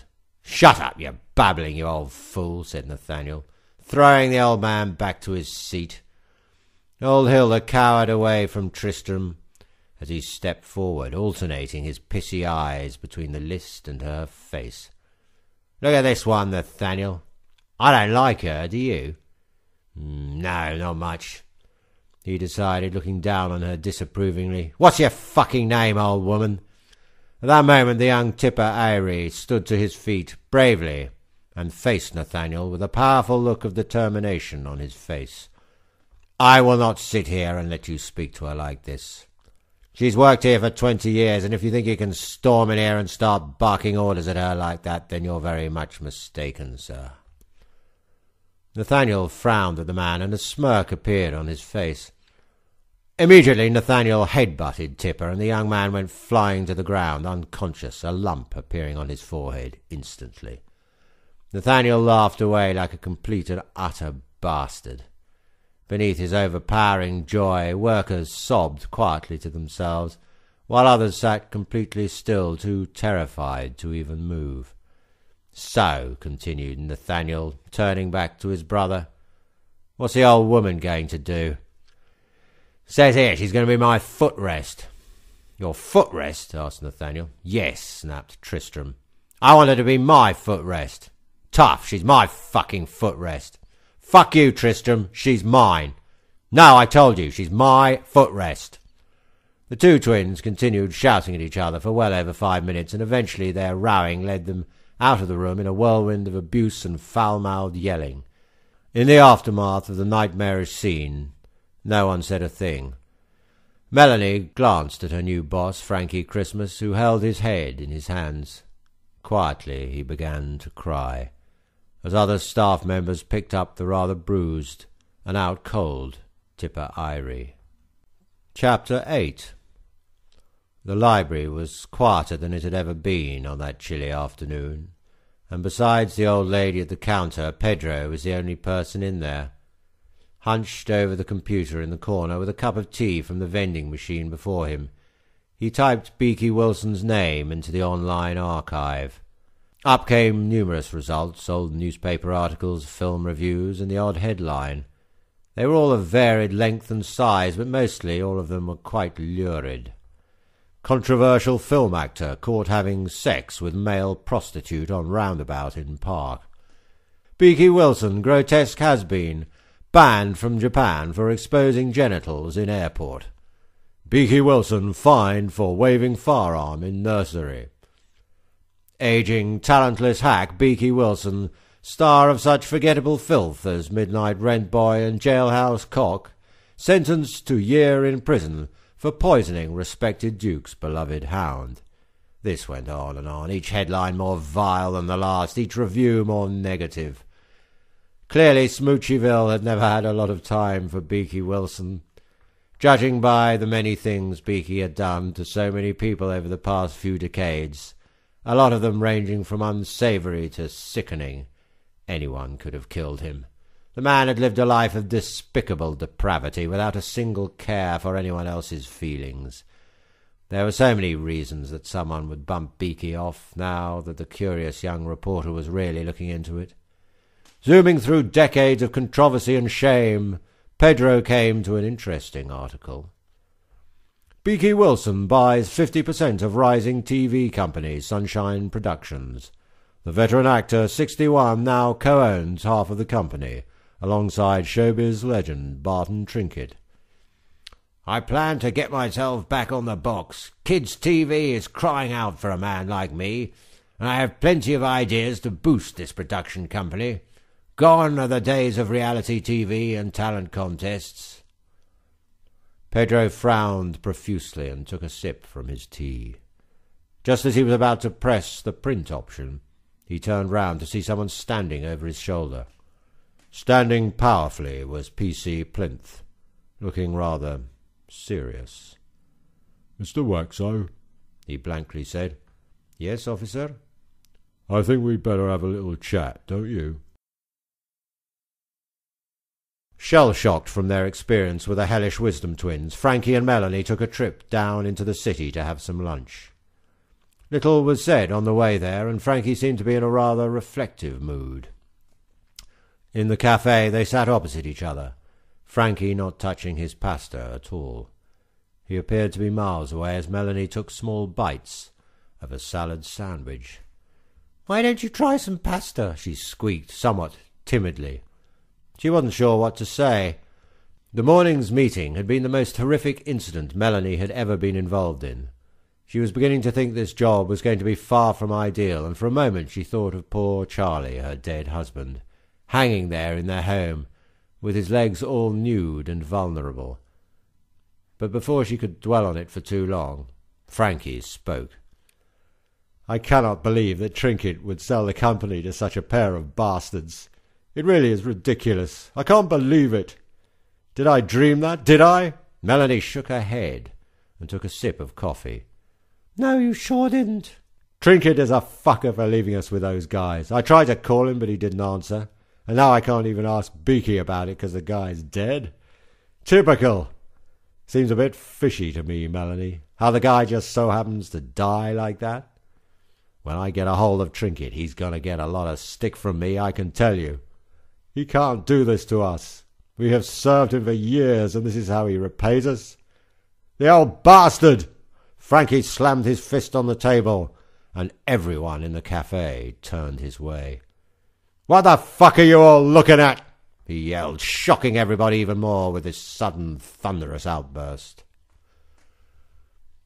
The penny fun was less dark and dingy on this strange afternoon, as P.C. Plinth had ordered Starry to put some lights on. It had never looked so full of colour, but the barman was clearly not enjoying it. His eyes had turned yellow, and he was twitching in the beam of the bulbs. At a window seat, Pedro and P.C. Plinth sat opposite one another.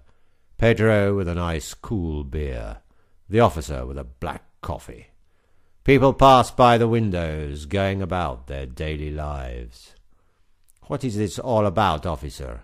Pedro asked, taking a sip.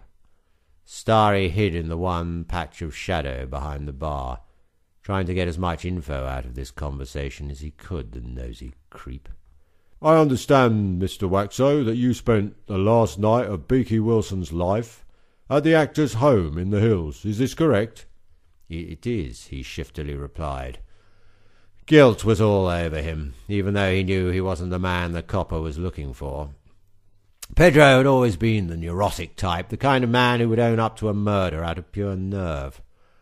He was also the kind of chap who would take the blame just to make it easier for the police. True, he was way too nice to be a journalist, or so he thought. It's true, yes, I was there. "So, what did you and Mr. Wilson do?" "Had some drinks, that's all." "What did you drink?" "Sherry." "Have any drugs?" "What?" "You heard me. Did you have any drugs?" The officer opened his sachet of sugar and emptied it into his coffee, not taking his eyes off Pedro's for one single second. "No, of course not. I don't do drugs. It's not my thing, officer." Pedro was nervous, his voice shaky and unsure of itself. "Did you have sex with Mr. Wilson?" "No, I did not," Pedro snapped.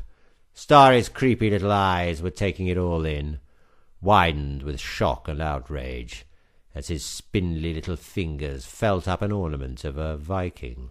"You do know that Beaky Wilson was a practising bisexual, and regularly had young men back at his home?" "I had heard, yes." "Yet you still went back to his home?" "Well, yes. What's that got to do with it, Officer Plinth?"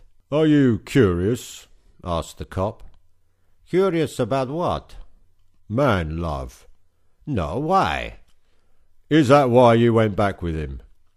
Did you think the veteran might be able to ease you into it?" "No, I went back because I was writing a piece on him for the paper I write for." What paper do you write for?" "The Daily Love Sponge." "That's a good paper." "Thank you." The officer took a sip of his coffee and peered out of the window. It seemed that his relentless line of questioning had stopped, for a moment at least. But Pedro awaited the next bombardment of accusations with held breath, and felt the sweat run down from his armpits and his clammy forehead. "Are you okay, sir?" "No, I feel faint." "Maybe you should get some air, sir," suggested the cop. "No, I'll be okay," replied Pedro, wafting himself down with a newspaper that had been left on the table from the previous customer. a man in a Dire Straits t-shirt. Did Beaky mention someone called Feathers, first name Feathers, last name Feathers? No, Pedro said, shaking his oily head. The sweat flew off his wet hair like a sprinkler in a crap garden. Who's that? A fellow actor. Beaky left all his money and estate to him. I wondered if he might have had something to do with the death. How did Beaky die? You mean you really don't know? I do not, sir, no word of a lie. The officer lowered his cup and looked around the bar. Fell down his stairs, he whispered. Mangled in a heap at the bottom when his cleaner found him. His head was actually turned around 180 degrees. Broken neck. Dead as Dillinger. How do you know he didn't just fall? Frowned the cop. Not too sure, really. Smells like foul play to me. Trust me, kid, I've seen a lot of these types of things. Really? Asked Pedro. Pint paused with vacant blank eyes. Well, in films and on TV, but only once in real life. Back in the 80s. Still, TV is quite educational these days, isn't it? Pedro suddenly felt vulnerable and unsafe, knowing the mentality of his town's police force was not quite up to the standards he had previously thought it was. Chapter 9. Feathers' home was listed on the outskirts of Smoochieville, a similar place to Beaky's, large, too large in fact for a man living alone, with acres of land and extravagant water features scattered randomly on the grounds. It was a vulgar display of wealth, and Pedro was utterly jealous of it. Approaching the intercom by the huge door of the house, Pedro pushed the switch. Waiting for 10 or so seconds, he impatiently pushed it a second time. Then, after a few more seconds of waiting, there was a high-pitched buzzing sound, and from the small circular speaker out came a gentle, well-spoken voice. Yes, purred the ancient man, sounding like he could have indeed been around when the meteorite came crashing down to Earth and destroyed the dinosaurs. Oh, yes, hello, said Pedro, clumsily into the microphone. Is this the home of Feathers? Yes, it is. And who, may I ask, is speaking? My name is Pedro Waxo. I was a good friend of Beaky Wilson's. Oh, dear boy, exclaimed Feathers, his voice coming to life at the mere mention of the late eccentric's name. Do come in. There was another buzzing sound, and then the click of a metal mechanism. Slowly the massive door opened, and Pedro calmly took a step inside the house. There he was greeted by a similarly imposing, oversized hall, just like the one in Beaky's mansion, wonderfully decorated and dressed up. These actors, thought Pedro, they sure do know how to live and spend it. With a cough and a splutter, Feathers entered the hall, a tiny man, all hunched over and looking around 100 years old. He gave a warm smile and approached Pedro with his small hand held out. Pleased to meet you, young man, he said, shaking his hand. Pedro nodded and smiled. Come inside, please. My house is your house, my boy. The two of them took seats in a cosy sitting-room, and the old man poured them both a nice cup of tea from an antique teapot. Pedro thanked him and sank comfortably into a large leather armchair. It's Assam tea. Perfect for a wet afternoon, mumbled the old man, smiling warmly. Let it cool down a bit and then take a sip. It's like bliss. One must drink their various teas according to the time of day. Assam is for the afternoon, and the afternoon only. I'm sure you'll agree, dear boy. Quite, Pedro sheepishly replied, his eyes examining the art and antiques around the dimly lit room. So, Mr. Feathers, or may I call you Feathers? Are you referring to my surname or Christian name? Asked the old-timer, sipping some milky tea. I'm not sure now, Pedro nervously chuckled. I seem to have confused the both of us. What I was going to ask was, do you know why someone might want to kill Beaky Wilson? The room fell into a hollow, stony silence, and Pedro saw Mr. Feather's bottom lip quiver like a climaxing hound's thighs. A tear ran down his cheek. Pedro offered him a tissue from his pocket, which the old man politely accepted. The upset was still raw, it seemed. I must apologize, young man. I am still rather upset, he said, dabbing his red eyes. I knew Beaky for 50 years, and this whole thing is hard for me to accept. We both became actors around the same time. I saw his ups and downs, quite a rocky career he had. You see, he made the mistake of getting into the movie industry. Those bloodsuckers will use you, then throw you on the dung heap when they're through with you. I stuck to the stage, you see, dear boy, the occasional commercial for sherry and cigars to pay the bills, you understand. But Beaky had ambitions to become the greatest Brit in cinema history.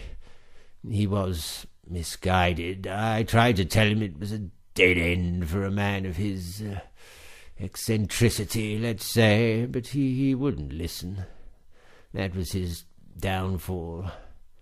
You know who might have wanted to kill him? Asked Pedro, the journalist in him leaking out through his sweaty pores. Well, couldn't we always ask that question when someone meets a suspicious end? Dear boy, we all make mistakes and create our own enemies. In this business, the business of show, my fine fellow, there are many out to stab you in the back, often literally. Beaky made many enemies. Mr. Feathers sighed with sadness. It could have been anyone. I mean, if you want my honest opinion, I do have a kind of idea who it might have been, or perhaps have something to do with. Pedro tried to retain his excitement. This was a real scoop for a journo, and the curious, intrusive reporter side of his personality couldn't help but feel excited by the upcoming snippet. Plus the human side of Pedro that had admittedly come to kind of like Beaky was keen to get as much information as it could, if not for himself, then for the deceased actor. The answers were there. It was just a matter of finding them. "Will you tell me, Mr. Feathers?" Pedro finally asked. The old man hesitated, then sat forward in his chair, his words becoming more secretive and carefully selected. "About 10 years ago, or maybe less," he began with a whisper, "Beaky was becoming, let's say, involved with a crowd of people that I found to be on the somewhat seedy side. The television lot. Oh, on the surface these people are squeaky clean, impartial lovelies with their white teeth and gentle middle-class manners. But when the cameras are off, when the costumes are removed, these people are very different. Anyway, Beaky met an aging TV veteran by the name of Barton Trinket, and together they co-owned and ran the famous Sunshine Productions, as you may well be aware. But Beaky was being used for his money. He had no say in programming, in ideas and the creative side of the business. At the brainstorming meetings, he was fed so much booze that he couldn't even string more than 3 words together, and so contributed bugger all to them. Frankie Christmas, the smiley pressman for the company, was the guy who really ran the whole thing. But recently, things began to change even more. Beaky would tell me things that concerned me somewhat, and I could see that his dissatisfaction with the company was troubling him severely. There's a young television presenter called Peter Prince. He's awfully famous and adored by the public for his jovial sense of humour and polished good looks. Now, Beaky met this man at a local party, some art gallery opening or such nonsense. The two of them got on like a house on fire, drinking until the early hours and going down to Billy Blower's whorehouse in the town. They got friendlier over the year and began to frequent these strange parties that took place over at Pig Boy Williamson's mansion. "Who is Pig Boy Williamson?" asked Pedro. "Oh, he's a vile little shitbag who held these sickening orgies over at his place. All the local celebs and famous people from far and wide, for that matter, used to come over with bags of drugs, sex toys, and all sorts of weird stuff. And Pig Boy's parties would go on all night. The slimiest, seediest things happened there. Beaky told me about the first party he went to. Peter Prince was getting right stuck in from the word go. He was high on speed and had stripped himself naked. He then put on his famous sex mask, that of a dog's head, and he'd zip it up over his face. It had long, floppy ears and big cartoon eyes. He would run around the mansion having sex with anyone who was up for it with his hideous mask on. There were people doing it everywhere, in every corner, in every bed, on every bit of furniture. Even some in the garden just pounding away. There were older types there too, no longer sexually active anymore, obviously, so they'd just be sitting in the corner rubbing their naked thighs, which were covered in curly white hairs. Nude men were swinging from lampshades. There were drugs everywhere, and games too. Nude twister, hooker fuck, all that kind of stuff. Well, Barton used to go along too. That's the old fellow who runs the company. He got in with Peter Prince. Now, Beaky told me that he got sick of this pervy stuff. Once or twice was okay, but he was becoming increasingly bored with it all. Now, Barton promised to give Peter Prince a job with the company, and I know for a fact that Beaky didn't want him on board. Don't quote me, my good man, but I think Barton may have had something to do with his death. After all, I have heard a little rumour that Peter Prince is to be signing a contract with Sunshine Productions. Pedro nodded his head, his eyes half closed in a pondering moment. It was clear from his expression that he was somewhat pleased with the information Mr. Feathers had given him. The old man, on the other hand, was growing suspicious of the young reporter and smelt a rat. "Right," Pedro mumbled to himself. "So how did you know Beaky?" asked the old man. "I interviewed him recently for my paper." Mr. Feathers' face dropped instantly like a lead weight. "You mean you're a journalist?" he asked, voice full of shaky rage. Yes, I am."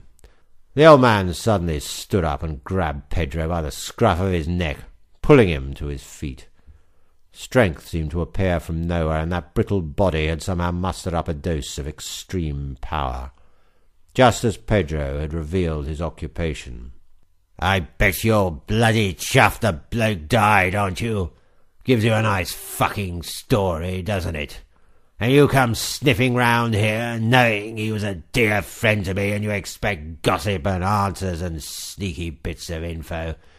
Well, you, my not-so-fine friend, are nothing but a dirt digging, shit-kicking, money-grabbing loser. You worm, you parasite, you scarab beetle. I want you out of my house in the next 10 seconds, or so help me God, I'll get my shotgun and blow your wormy little head off. 10, 9, 8, 7... And so the old-timer began to count, releasing the young reporter from his grip and heading as fast as his 100-year-old body would let him towards the gun cabinet. Pedro ran quicker than he had ever run before, out of the door, through the garden and over the wall. His heart raced and his eyes bulged out of his head, and finally, after what felt like hours of sprinting for his life, he reached his car, which he had parked just around the corner. Starting it up immediately, he sped on down the road, all the while looking in the rear-view mirror to ensure the enraged Mr. Feathers was not on his tail. As he swerved noisily around the sharp corner, he was driven off the road by a vehicle that seemed to emerge from the shadows, creeping out from the blackness and smashing him off onto the pavement. Spiralling insanely, Pedro's car smashed into a lamp-post, and the young journalist was knocked into oblivion, face down on his wheel. As a small bit of blood trickled down from his nose, 2 large men emerged from the offending car, sharp-suited, silent, and intimidating. As his last bits of waking awareness fizzled out, Pedro saw the 2 men standing with menace before his wrecked car. Then he was gone. Chapter 10. With vibrating temples, Pedro opened his eyes and found himself coldly greeted by the blackness, and the most severe of headaches to boot. Panicking, Pedro attempted to move his arms, but they were tied behind his back. He then realized he was blindfolded. "Hello!" he yelled out blindly, pitifully struggling in his bound, degraded state. There was laughter, deep, manly laughter, from unseen corners, as the journalist tried to hold in his fear. "Who's there? Why are you laughing? What's going on?" Then a voice emerged from the darkness. "Oh, do calm down, lad," they said. "Furlong, take the jerk's blindfold off with you." And then there was light. Furlong was a broad, suited-up man with a lantern-jawed face, removing Pedro's blindfold and folding it up into his massive hand.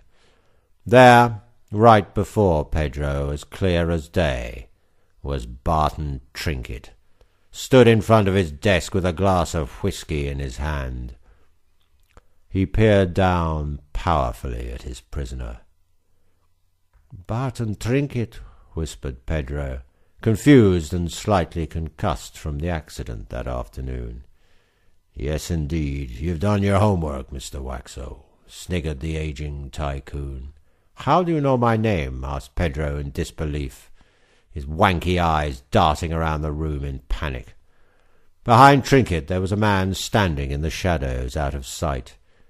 Even though he was impossible to work out, Pedro had the feeling that he knew the man. His shining white teeth were so familiar. "Oh, I know your name, Pedro," laughed Trinket between sips of whisky. "I'm very familiar with your work, as you might call it." "I don't, of course. I call it shit. You fucking press make me sick, you know. Sitting behind your little desks with your collections of porn in the top drawer and your little notepads full of pathetic rumours and gossip. That's not a job, it's a fiendish rat-like way of life. Talentless nothings, the lot of you. The Daily Love Sponge, I seem to recall, published an article on me last year commenting on my belly.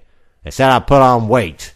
Some slimy little fuckman was creeping around the bushes, skulking around out of sight with a camera, patiently waiting for me to stand in an unflattering position. Then wham! You got your story.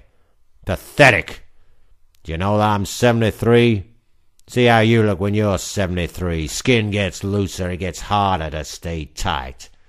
Tell your boss Richards that he runs a sham of a paper, and all his staff are meaningless, pointless wankers. Overcome with rage, Trinket threw his whiskey into the tied-up journo's face. "What on earth are you doing?" shouted Pedro. "Dishing out a bit of justice, you idiot. The amount of crap I've had to read because of your kind. The amount of bullshit and upset. My family wringing me in tears, saying the press have followed them." "I never harassed your family," Pedro argued valiantly. "Mr. Waxo, do not patronize me," Trinket replied, leaning his old backside off his desk.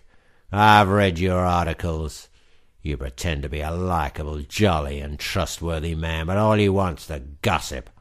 The secret's the fucking controversy. You get someone like Beaky Wilson on your side, then the moment their guard is down after all your fake praise and friendliness, you stab 'em in the back. It's absolutely despicable." Trinket stared at him for a few seconds in silence. "Which brings us to the reason you found yourself in my home today. Beaky Wilson." Trinket produced a copy of Beaker's autobiography from the desk behind him and held it up to Pedro's face. "What about Beaky?" Pedro asked, his voice shaking all over the place. "Well, he's dead, isn't he?" Trinket snapped venomously. "I thought you'd know that, seeing as you were the last man who saw him alive.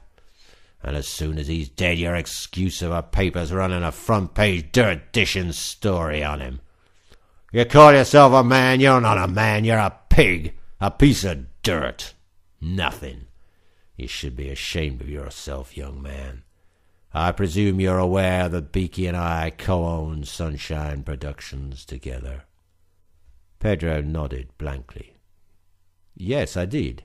And you know I've sold the company off now to new investors." Pedro's face came to life, his dazed eyes perfectly round in excitement. Even when he was tied up and potentially brain-damaged, he couldn't contain his excitement at a possible exclusive. "I knew there were rumors, but I wasn't too sure." "Well, it's for certain now, yes. So that's a nice little scoop for you in your crummy paper, isn't it? That's me out of the picture, young man. I'm off, retiring, sick of it all. It's in the new owner's hands now. So..."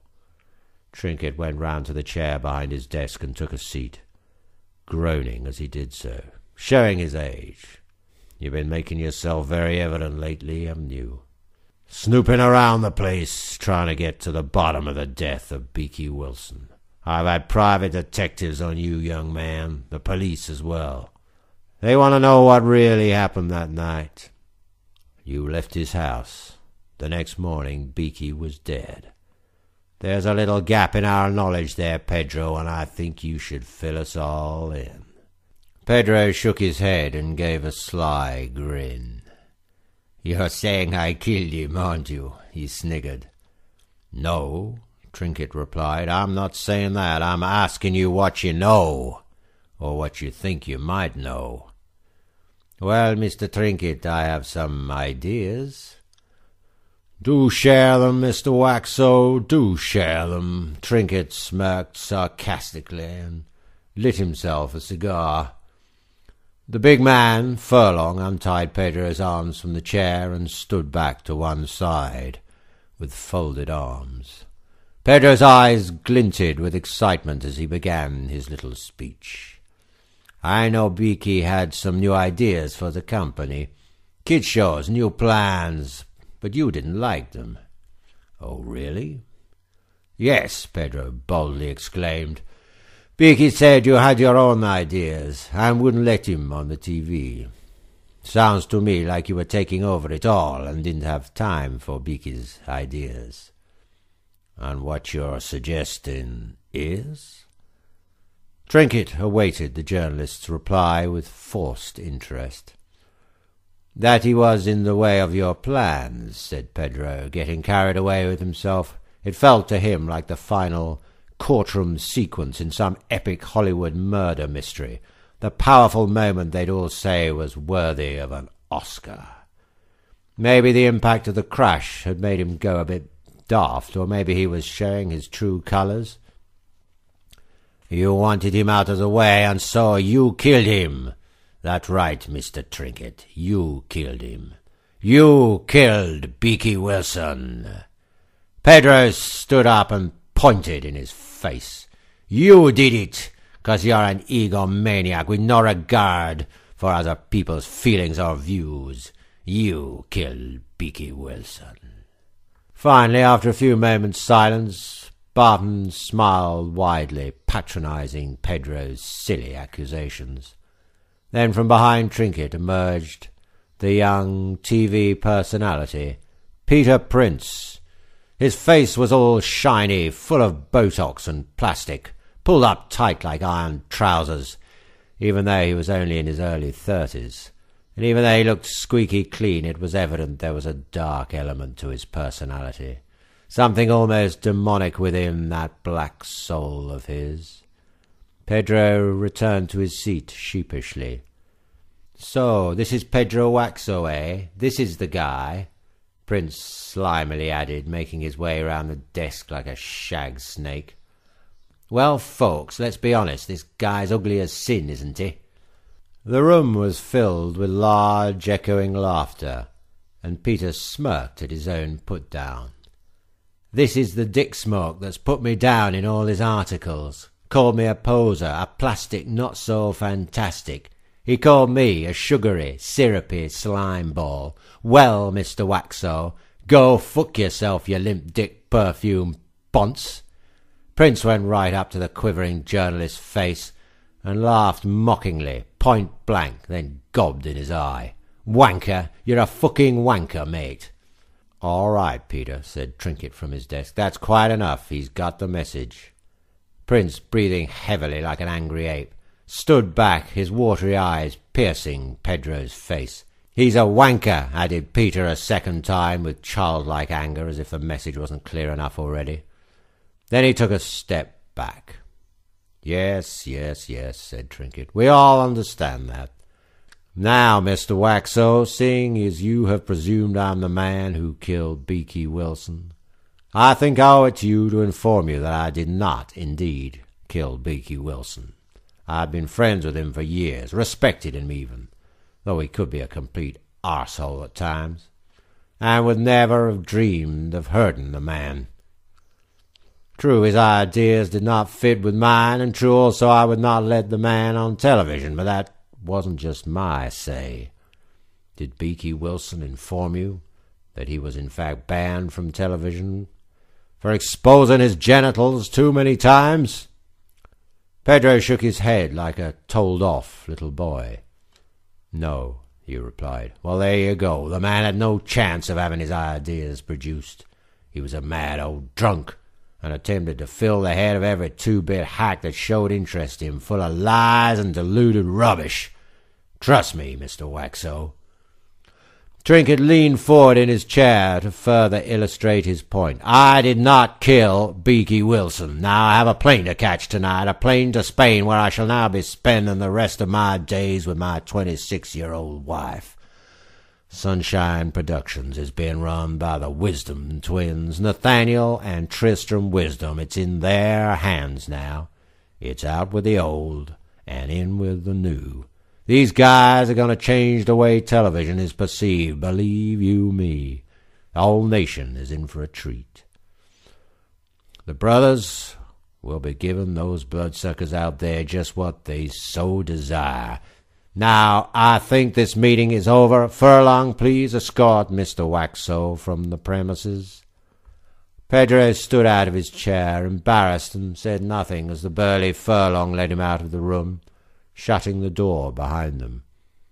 Trinket stood up and looked Peter in the eye. "Now you be a good lad, eh?" he said, patting the TV star's shoulders, like a grandfather to his mischievous but beloved grandson. Chapter 11. The clock struck 4, and the Wisdom twins had called Frankie Christmas into their new office.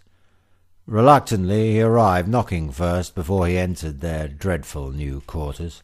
"Who the fuck is it?" Nathaniel cried from inside, muffled through the walls like a ghoulish voice coming from a coffin. "Frankie Christmas," he said, blankly, with Melanie close behind, terrified at what might be happening behind that door. Frankie pushed it open rather cautiously, and there they were, the horrid twins. Nathaniel was sat behind his desk with his feet up on the back of poor old Hilda, who was crouching on all fours on the ground, a single tear running down her face. Tristram was beside him looking through paperwork, and to Frankie's horror, in the corner sat Peter Prince, that slimy TV presenter Frankie so despised. Prince gave him a grin. "Hello, Frankie. Pleasure to meet a legend like yourself." His sleazy voice made Melanie's skin crawl, and when he spotted her, his face lit up like a fuck bulb. Slowly, he stood up and crept over to Melanie. "I see. This is your new assistant then, eh? Good choice, Christmas. She is gorgeous." Slowly, so desperately trying to be a suave charmer, he grabbed Melanie's hand and gave it a long, slow kiss. "Sit down, you big pervy," Nathaniel ordered. Prince obeyed the twin and let Melanie's hand go before returning to his seat in the corner like a naughty boy. "You two sit down as well," Nathaniel yelled. Frankie and Melanie did as they were told, taking 2 seats opposite the devilish twins. Frankie, as he sat there, could hear the whimpering of somebody in the corner of the room. Turning round, he spotted old Monty, now the office lamp, as the twins so desired him to be. He was all wooden and brown, standing in the corner, all done up like an antique piece of furniture with a bulb in his hand. He must have been newly varnished, as he was shiny as fuck. "So, what did you want?" Frankie asked. Right away, Nathaniel and Tristram looked to each other, shocked that he had dared to speak before being addressed. "Shut the fuck up, you dog boy," ordered Nathaniel. "You just shut up and wait for your turn to speak. That's a good boy. Right, we want to tell you about our new plans. Peter Prince is a new presenter. He's signed up for a 5-year contract." Frankie glanced over to Peter and rolled his eyes. He dreaded having to work with that bastard, and now the day had come. "You don't look very pleased, Frankie," said Prince with a slimy grin on his fucky face. "You do know that having me on board will double your ratings. The old biddies love me. They think I'm a lovable, cuddly young man. So I turn it on, you know, act the lovey and watch them go weak at the knees.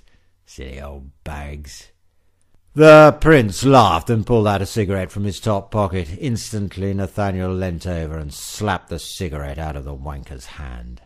"Don't smoke in our fucking office, you little cunt, or we'll throw you out, rip this contract up and stick it up your fucking arse," he bellowed. "Yes, we will," agreed his revolting brother Tristram. "Anyway, never mind all this fucking shit, because we want to tell you our new idea, so shut the fuck up, the lot of you, and listen to me now. Right, Karaoke King is going to be scrapped, and the host, lovely Les, is going to be fired and beaten by our minders, who are really violent and massive. We hate that, Les. Don't we, Nathaniel?" "Yes, we fucking do," agreed Nathaniel. "That show is over. Over!" "But that's our most popular show," protested Frankie, sitting forward in his chair. "Shut the fuck up, you tosser," said Tristram, growling like a fuckhound. "It's going to be fucking binned, all right? It's being replaced by a new show called Wanking on Ice." Frankie sat there in silence, Melanie too nervous to even look at the bastards before her. Prince was smug, grinning like a complete twat, because he was in with the Wisdom twins' sick little world and was getting one hell of a deal for hosting their new disgusting pornographic shows. "Also," added Nathaniel, "jiving with the soap stars is going to be scrapped, and the board of judges are going to meet their end in a, how can I put this, really fucking nasty accident. That show is being replaced by Come Die With Me, a depressing show depicting bedside footage of some pathetic wanker's final hour. It'll be hilarious. Other Saturday night shows will be Who Gives a Fuck Who You Are. But the main event is going to be a show called Flee the Fuck Beast, where contestants make their way through an obstacle course, all the while escaping from the relentless pursuit of a fuck maniac. The fuck beast in question will be a freshly released sicko just out of prison, an oily-skinned sex mule who breathes down the back of the contestant's neck as he gains on them, his breath smelling of sperm and drugs. Frankie frowned and shook his head. "And you think that muck will actually be allowed on TV?" he asked. "Of course it fucking will." "Of course it fucking will," Prince butted in. "It's already being commissioned. The contestants will all be faded celebs who will do anything for a few £100. The nation loves to see someone degrading themselves, struggling for their dignity." "Shut up, you twat!" demanded Nathaniel, slapping their new host around the chops. "If you don't stop butting in, we'll tell the press about your sick little private life." Nathaniel leaned forward towards Frankie Christmas, and an awful grin appeared on his face. "You know what he likes, don't you? He goes to coke-fueled orgies and does people with a dog mask on his face. He's a bad, bad boy." Prince looked shamed, and Frankie's face curled up like a slug fuck. He was truly despising even spending time with these demented lunatics. Right there on the spot, he decided enough was enough. "There's no way I will work for you monsters. I quit." Quickly, Frankie stood up out of his chair, followed swiftly by Melanie. The two of them stormed out of the office as if they were fleeing a deadly virus that was spreading through the air and heading for them. "You get back here, you fuckers!" Tristram bellowed, slamming his fist on the table. "You come back here or you'll never work in television again. We're filthy rich, you know. We can buy anything. Anything! We own you!" But Frankie and Melanie did not listen. There was no way this was going to work, and Frankie knew the best thing to do was abandon the whole thing before it turned too ugly. As they left the office and then the building itself, the two of them could still hear the obscene ramblings of the Wisdom twins, shouting and yelling about God knows what. "We did the right thing, Melanie. We did the right thing," Frankie said, opening the gate for his assistant. "We don't need to work for them. We can get a job somewhere else, some place that isn't run by such absolute bastards. Those shows are going to outrage the nation. Sunshine Productions will go bankrupt for sure, I guarantee it." The day went on with a feeling of spacey disbelief, but Melanie was nowhere near as worried as Frankie was. After all, she was living the dream now, a lavish fantasy she had always imagined in her most vividly erotic thoughts. She was Frankie Christmas's lover, and that was the truth. The thrill factor was giving her a bubbling sensation inside, right from her gut, vibrating her beating heart. At his desk, Frankie held his head in his hands. Clearly, the dream was becoming a nightmare for him. Despite the careless writhing of his new assistant and lover, he had to admit, though, that her carefree obsession with rolling around naked with him at every opportunity was making things slightly less stressful. But here he was, contemplating a blind future with no real guarantee, out of a job and away from the place he had worked at and loved for all those years. Chapter 12. Sunshine Productions allegedly bought out by two monsters. Frankie Christmas quits. The next day, the papers were full of gossip about Sunshine Productions' new owners, although no one knew them by name yet. Frankie was getting calls at home constantly from friends and associates. "Is it true you've quit? How could you quit? You traitor, how could you leave us?" Blah, blah, blah. He ignored the barrage of questioning. It was for the best. He was a man, a fully grown man, who knew what he wanted, and he wanted out of Sunshine, especially as it was now under the deranged rulings of the Wisdom twins. He sat up the next morning in his robe on the end of the bed, flicking through the Daily Love Sponge, which one of his assistants had brought to his room. They had indeed managed to get the story on the front page, and Frankie wondered how the fuck someone had managed to get the information in the first place.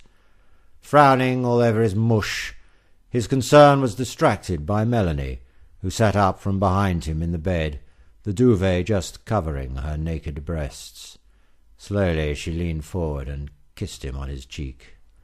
"Morning, Frankie," she said, wrapping her arms around him from behind. "Did you sleep well?" Frankie's eyes slyly glanced back at her. He even suspected her of leaking this information. How did he know she wouldn't do such a thing after all? He barely knew her. Over the next few days, Frankie observed the progress of the Wisdom twins over at Sunshine Productions. Insiders leaked info to him about how they were running things, and according to rumour, the twins were treating everybody like dirt, and getting away with it. Reportedly, a tea office pleb boy had made the twins' tea too milky, so Tristram bit the poor lad's nipples off. The programmes were indeed going ahead, and all plans and ideas of the Wisdom twins were getting under way. Frankie was astonished that the TV stations were allowing this filth on the box. But they were, and that was it. Pedro sat in his sparse living room, twiddling his thumbs and thinking things over. The TV was on in the background. Tonight was the first night of Flea the Fuck Beast, and he was eager to see what the show might be like. As he sat there awaiting the hour of judgment, he thought back to the night that Beaky Wilson had died. What a strange experience to have. A drunken evening of mayhem with one of the most notorious and controversial names in the nation. Those hours of guzzling countless amounts of alcohol, trashing the potted plants in the garden, eating caviar and singing and dancing on the roof. The memory brought a brief smile to his little weird face. Then he recalled another incident from that night. The two of them, he and Beaky, had been firing shotguns out of Beaky's bedroom window out into the yard. "Go on, boy," Beaky had shouted. "Get that pigeon!" The eccentric's voice echoed in his head like a ball of gilt bouncing off the walls. They had finished their target practice with a view to going back downstairs, where they would crack open another bottle of sherry. But at the top of the stairs something had occurred. What was it?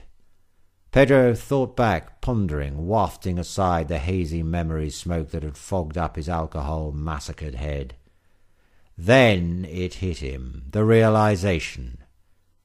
At the top of the stairs, Beaky had gone in to kiss him. "You're adorable, do you know that, dear boy?"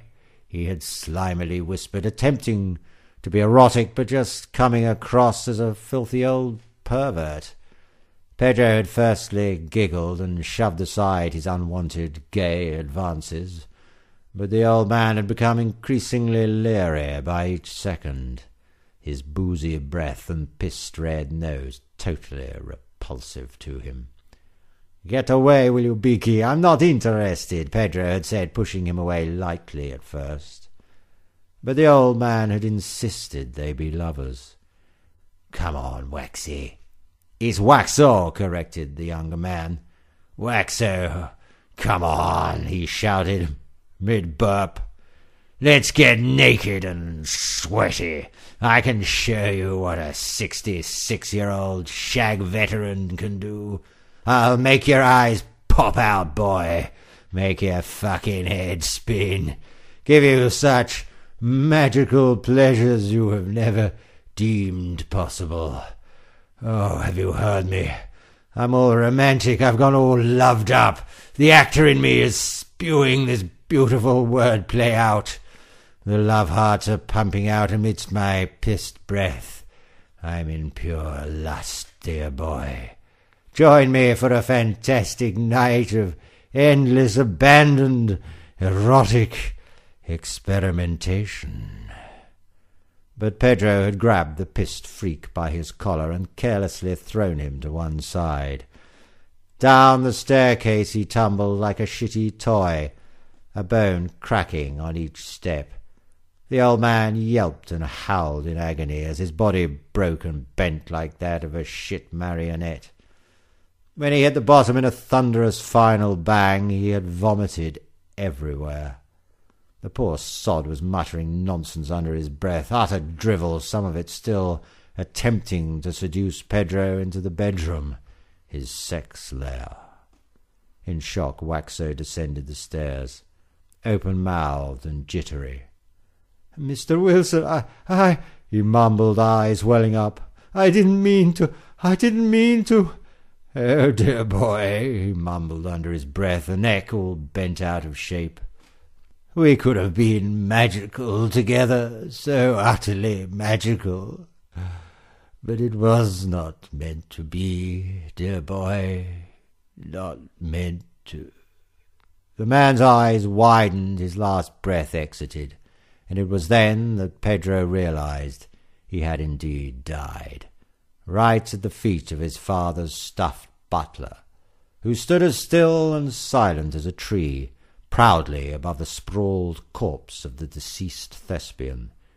It was like something out of Shakespeare, a hopelessly dramatic climax to a rich and repulsive life. It was, in some ways, the man's greatest performance, his finest acting moment.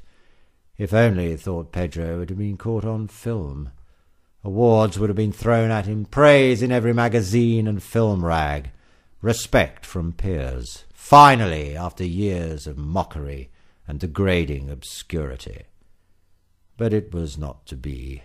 Beaky's life was over in a haze of booze and the attempted rape of a young journalist. Someone, it could be said, was one of his last few allies. There in his living room, Pedro sat in total guilt. He couldn't believe that the moment had only just hit him, re-entering his head like some sinister car down a tunnel with cracked lights. All his suspicions, all his alleged top journalistic experience had been wrong. The killing had been nothing to do with Barton Trinket at all. He himself was the guilty man, the slayer of a legend, the murderer of an icon of sleaze, the killer of Beaky Wilson. Worse than the guilt, though, was the fact that he knew the truth and couldn't hog the glory of telling it to his boss and getting it on the front page. "Keep your mouth shut, Pedro," he thought to himself. "Keep your bloody mouth shut." On the first night of Flee the Fuckbeast, Frankie and Melanie sat down on the sofa, excited to see what horrors might unfold. To be honest, they were waiting to see the action being cut off all of a sudden, as the station realized what they were unleashing on the UK, replacing the sordid game show with an abrupt message saying, "We'll be right back. We are experiencing technical difficulties." But it was not the case. In fact, far from it. As the cheesy jingle sounded out of the TV speakers, Peter Prince hit the screen with his sharp suit, microphone in hand, and one of the best fake grins painted on his stupid face. The crowd went wild for him, as expected. Hello and welcome to Flee the Fuckbeast, a new game show where contestants must escape the unwanted advances of a sexual predator. Tonight's first contestant is reality TV star Donald Alphabet. As the action unfolded, the sex mule gained on the faded celeb as he made his way through a complex gauntlet of obstruction.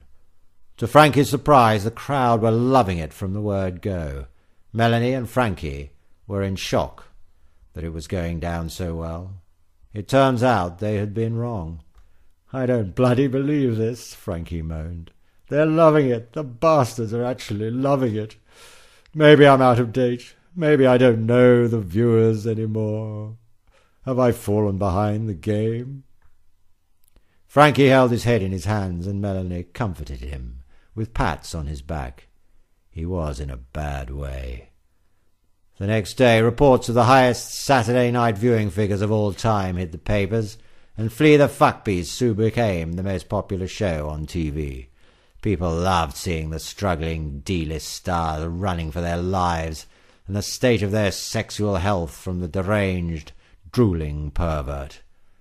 They couldn't get enough of it. In fact, Sunshine Productions became even more popular than it had ever been, with each show pulling in an average of 15 million viewers every week. The public howled for blood. In the studio, some members of the crowd even threw in objects to obstruct the fleeing contestants in a hope that the sex mule might catch them. That was it.